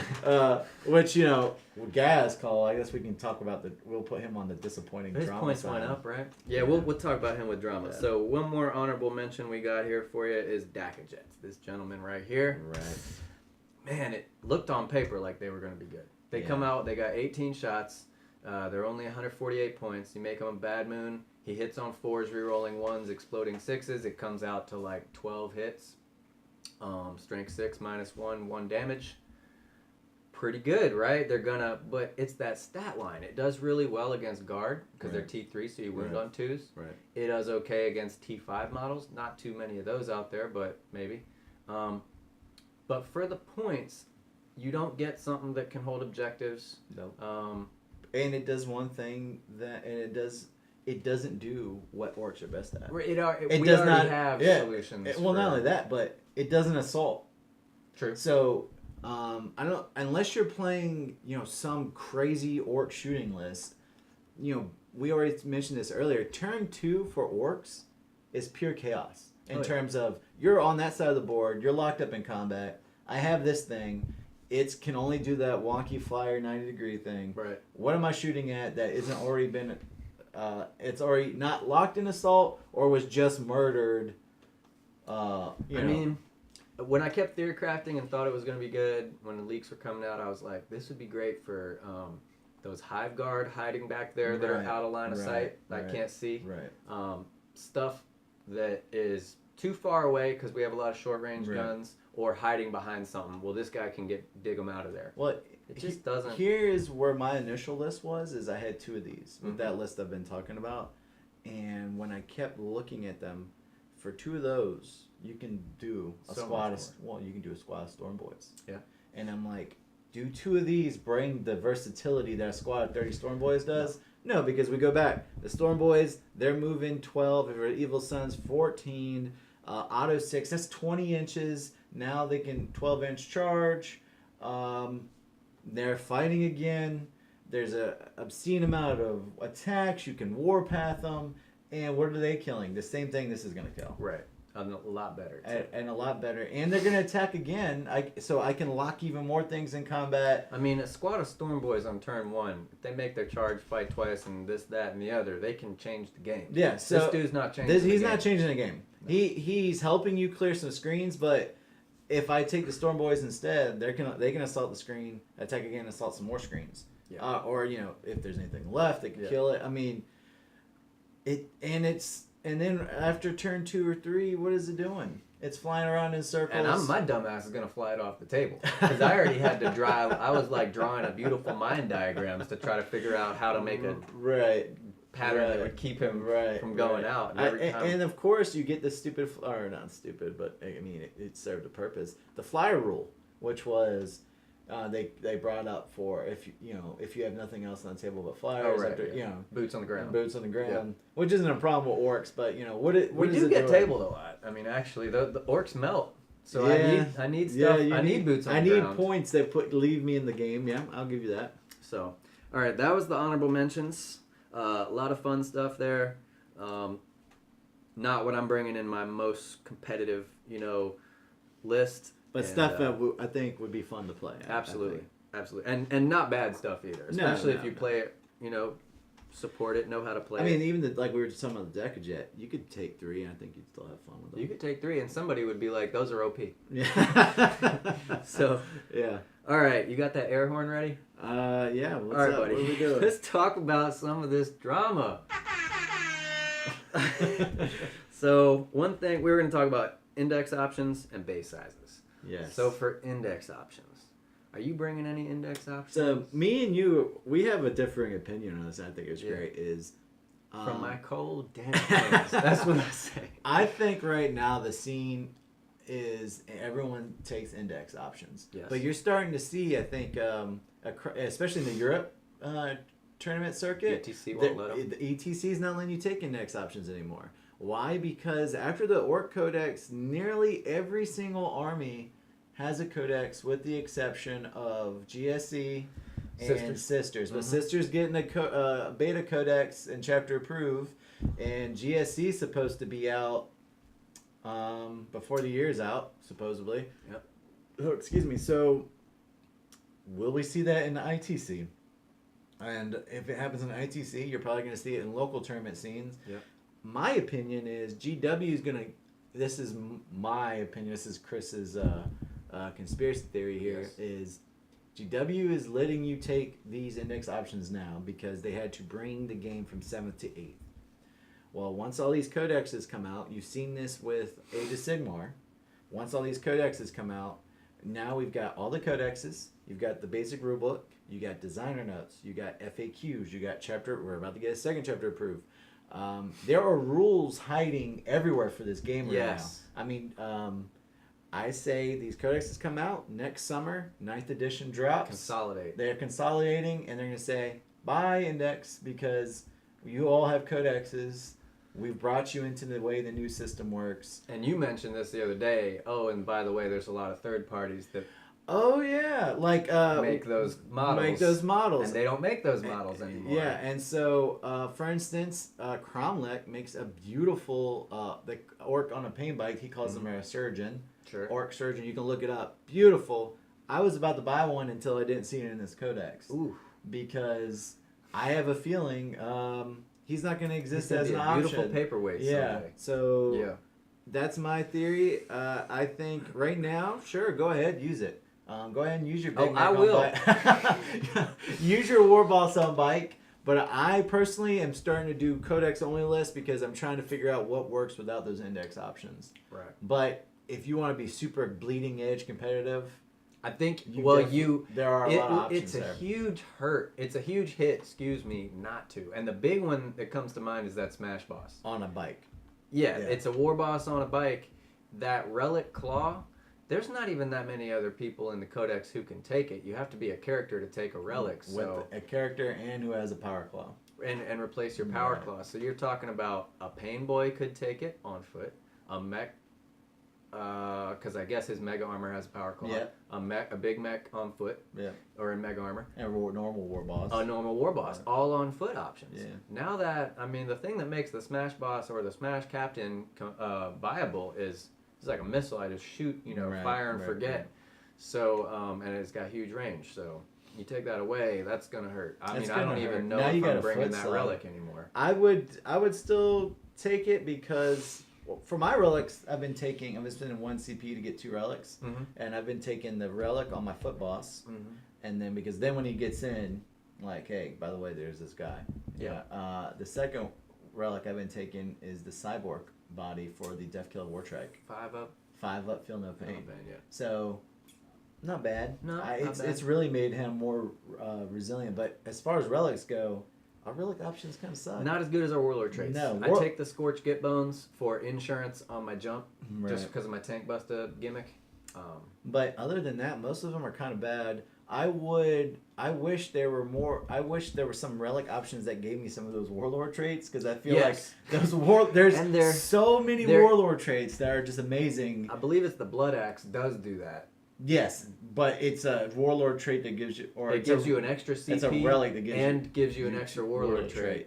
But I'm not bringing a blood axe to test. No, because Their clan trait is they can fall back and either shoot or charge. which is nice. It is. It is. But some of the other clan traits. but are we go. so But good. here's the problem with that is when you're charging with most of your stuff, it's pretty much dead. It is. And if it's not dead on the turn you charge it, it's probably dead on their following turn assault phase. So it's situational. It's and in very- some of those situations, it's game winning. Yeah, But I would say. But I'll take the guaranteed value of Evil Sun. You know, I'm going to make more charges. I'm going to make more because I'm gonna charges, and I'm faster. Right. Yeah, I agree. So, all right, that's kind of index options there. Hopefully, that'll hurt Orks a lot. I don't know what other armies that'll hurt a lot, but it'll hurt that Smash boss, who's one of our... I don't think it hurts as much as the next... So, The let's next talk one. about base sizes. Yes. So I, for the first time the other day, which I can't believe I hadn't done this, is I actually pulled out a bunch of models with 25 mil bases And 32 mils. and pulled out 32 mils because it's very subjective. Even right now with 25s, you get a lot of different answers from people about how many ranks can fight. And there's so in the charging in the core rules it says that it's a model within an inch or a model That's 2 inches within a model that's base to an base. inch from a Or model within an an inch. Yeah. So. And this is, quote, to represent 2 ranks fighting. Right. Well, represent 2 ranks fighting or not, that Right. means you can get 4 ranks a lot of times. You can on get a lot 25 of mils. on 25 mils. You can get a lot of guys in there. And then there becomes, if you go on the internet, you'll say, well, that's because 25 mil is technically less than an inch.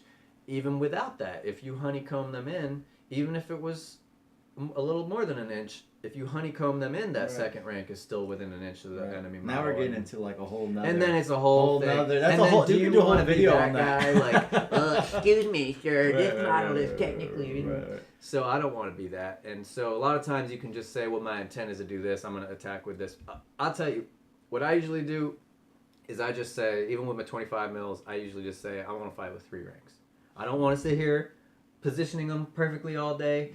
I just want to fight with 3 ranks. Now, if somebody's like, no, it's 2, Right. then I'll be like, all right, well, let me show you how it's 4, really. Right. But usually 3 is enough. Usually I just break out the little combat measure that came when 8th edition dropped. Yep. And I just count, and usually it ends up, 2 ranks of guys. And the reason I just do that is You because just it's fight with 2 quicker. ranks?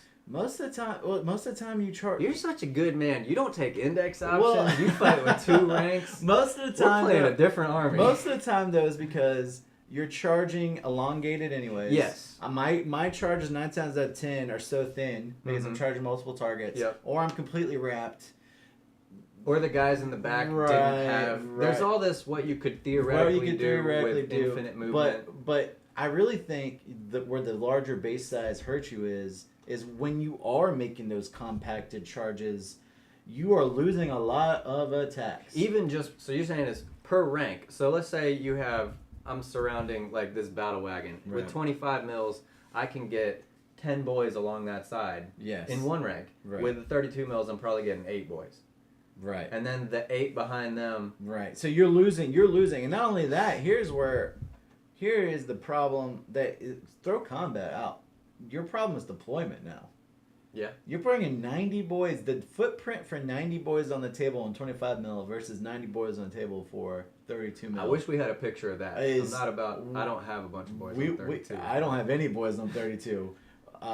Hopefully I don't have to. That footprint's That footprint is way larger. And so now for me, I like to take custom force field. KFF. My KFF isn't as effective. Right. They also up the base sizes on 2 units, the boys and the bikes, which we kind of hit on earlier. Well, it's not just boys, is it? It's anything that was on 25. Right? I have only seen the repackaging on the boys and the bikes. And see, this is where you get into as well is like if a tournament or somebody, which I was trying to actually research this because Right. everybody's got an opinion, but nobody, like, I'm not going to say nobody has the real facts, Right. but from what I could tell, Adepticon was the only tournaments that's actually said they have to be on what they're currently shipped on. Well, see, and And this GW said, but in my opinion, we already know this answer because for you Age of Sigmar players, this has already been solved. So what happened when Age of Sigmar changed base sizes? Everyone was like, well, I'm not rebasing my stuff. And all the tournaments were like, no. Like, we're playing with the bases you're supposed to be playing on. So that's why you don't see people with square bases. But didn't they put out a document that said, and by the way, this is what you're supposed to be on? Right. Which we don't have right now. Kind of what we were just getting at a second Right. ago. They showed a picture of boys getting up to 32s, but Right. what about the Ludus? See, Or I tank don't. busters, Well, so. the thing is, what about Ludas? What about Tank Busters? Burners. What about Storm Boys? Storm boys. I mean, every orc on foot is on 25 mils. I have only seen in person the repackaging of bikes and orc boys. And you know, Now they have in the past, like if you go online, you could. A lot of people are like, "Hey, why did Gas Cow get pulled?" Because I bought this box. The other day. because they will pull the thing off and put base sizes in and keep the same packaging. They actually repackaged the boys and the bikes. I just bought these the other day. Let's see what they got in there. What is They that? got damn square bases in there. What is that? I swear. What is that? Orc boys. Orc boys with square bases? Orc boys with square Are bases. those Sigmar boys? Are those Are they Sigmar, Sigmar boys? boys? No, they look like. They look like Sigmar orcs to me, my Man, friend. I gotta take these back to the damn game store. Zach, I'm coming for you. So you meant to order a 40K orcs, but Oh, you I got... ordered 40K orcs. Okay, so well, that kind of they Well, haven't don't- repackaged Sigmar orcs yet, apparently. So basically, I guess So what it's we're a trying to dumpster sum fire. up the drama of the bases is what is this gaming scene going to do with orcs? Because orc players are in a unique spot because other armies are like, oh, I'll just rebase my 30 guys. If I have to rebase orcs to 32 mil, Quite an undertaking. yeah, I'm talking. We're over 200 models. Yeah. A pain in the ass. Yeah, so honestly, Expensive. me as an individual, I will go with what the community goes with, but I am not taking the undertaking until I see what the community is doing. Because I don't want to roll up to somewhere like Nova and be like, hey, these need to be on 20, these need to be on 32s. But at the same time, it might, personally, this is me, it might turn me off of That's what I was gonna say too. just Especially because you running them this in isn't competitively. this isn't a tournament winning army. I mean, spoiler alert, guys. Sorry, you got to the end of the video.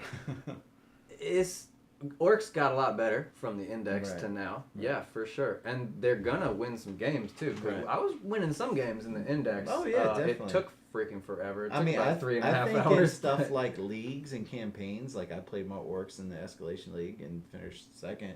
I think where there's not as time constraint is great, but I think where you're going with it, where Yeah. in a tournament time constraint where you It's a got 2.5, resource. 3 hour times a resource, and you're trying to move Your brain power too. You get Yeah. exhausted. Yeah, and playing. you're rushing. And I Yeah. played, when in the last local 2v2 we did, I was playing against guys with 20, 30 models, and they go do, shoot, Oh I'm my done. gosh, so and I'm fun. like, even with So the much better. even with the movement tray, I mean, you're speeding up your movement, but where you get into It's where you're combat. bogged down is where your strength is. And that's where you got to come off the tray so you can get as many into combat as you can. So the tray only helped you that first turn when right, you were movement phase. right. And now I'm moving 3 inches. And then Right. everybody's moving another 3 inches. Right. And then we're doing it. And, I and gotta now look you're at it. rolling all the amount of dice. Will they be competitive? I think you might see some. I don't think a lot of people are like they're going to be meta breaking. I don't think they're going to be I don't meta know where breaking that's because coming from. when you see horde armies right now, the only horde army you see winning is guard. And why is that? Because I deploy on the back line. I'm probably not moving, and I'm just shooting you. It's a lot quick. It's a lot Yeah. quicker to play a shooting horde. Because army. you move it. Your movement is your deployment. You might move to grab some objectives, but now I'm just shooting you. And they don't play the psychic phase usually either. No. So at Orc, I'm playing a long ass movement phase. I got some psychic stuff. Right. I got to do the shooting phase a little bit. Right. And then my combat phase is Right. an hour. Right. So, yeah, base size, I mean, Base size I'll just would take a kill it. different army to a tournament. If base size becomes a thing, I don't know if I would. Well, This is all personal, guys. I mean, if you're getting into orcs, don't even worry about it because it'd be great. I think. Yeah, this isn't really a problem. But for this existing orc players, the increasing base size was it's Well, pretty here's the thing, heartbreaking. too, is that GW, they didn't do it to nerf boys. They did it because it looks cooler and the toe isn't hanging off the model. They even said that on their page, is that they look a lot better. Right. So they did something. If you want to talk about, like, I mean, GW is supporting the competitive community a lot more now. They're talking to playtesters. They partner with Nova. But they did this change because the boys look cooler on 32s. Not because they said, we want a boy unit to get 20% less attacks, which is what's going to happen. Maybe they play tested with and that's the other thing I think will really spring this is, or it's a different army on 32s than it is on 25s, and I think that's where if Orks do come in and they do have this drastic push of changing the meta, people are going to push back and say, well, I want those on the right bases. Well, and that's the other thing is there needs to be a PDF that says a list of every model in the game and what base it's supposed to be on, because they don't, even on the website, they say this box contains 10 of these and 10 round bases or 10 25 mil bases. Those aren't all updated yet on the website. So if a TO wants to say that, I need a document to go by. Yeah. So that I know for sure. Yeah, but I mean that goes on with the index thing. I think that's more of our prediction kind of thing. It would but they're already seeing it in ETC. I think. ETC. I don't know what they do with bases. Adepticon, from what I've heard, they do something. And Adepticon's in March, so maybe we'll see how the Orks, if Orks show up there. Yeah. But I'm probably just. Not taking them to a tournament. We'll see. If I have to do if that. I have to do that, it will really depend. I'm really loving this Codex. I'm having a lot of fun playing them, but I also play GSC and stuff. And I got others. There's other stuff. But don't let that dissuade you, because they're fun. I like them. All right, so I think that covers everything. Well, I got one. Oh, by the way, I forgot to cover is this tractor cannon business. Before you get into that, you want to check. Let's the battery? Make sure we're still recording.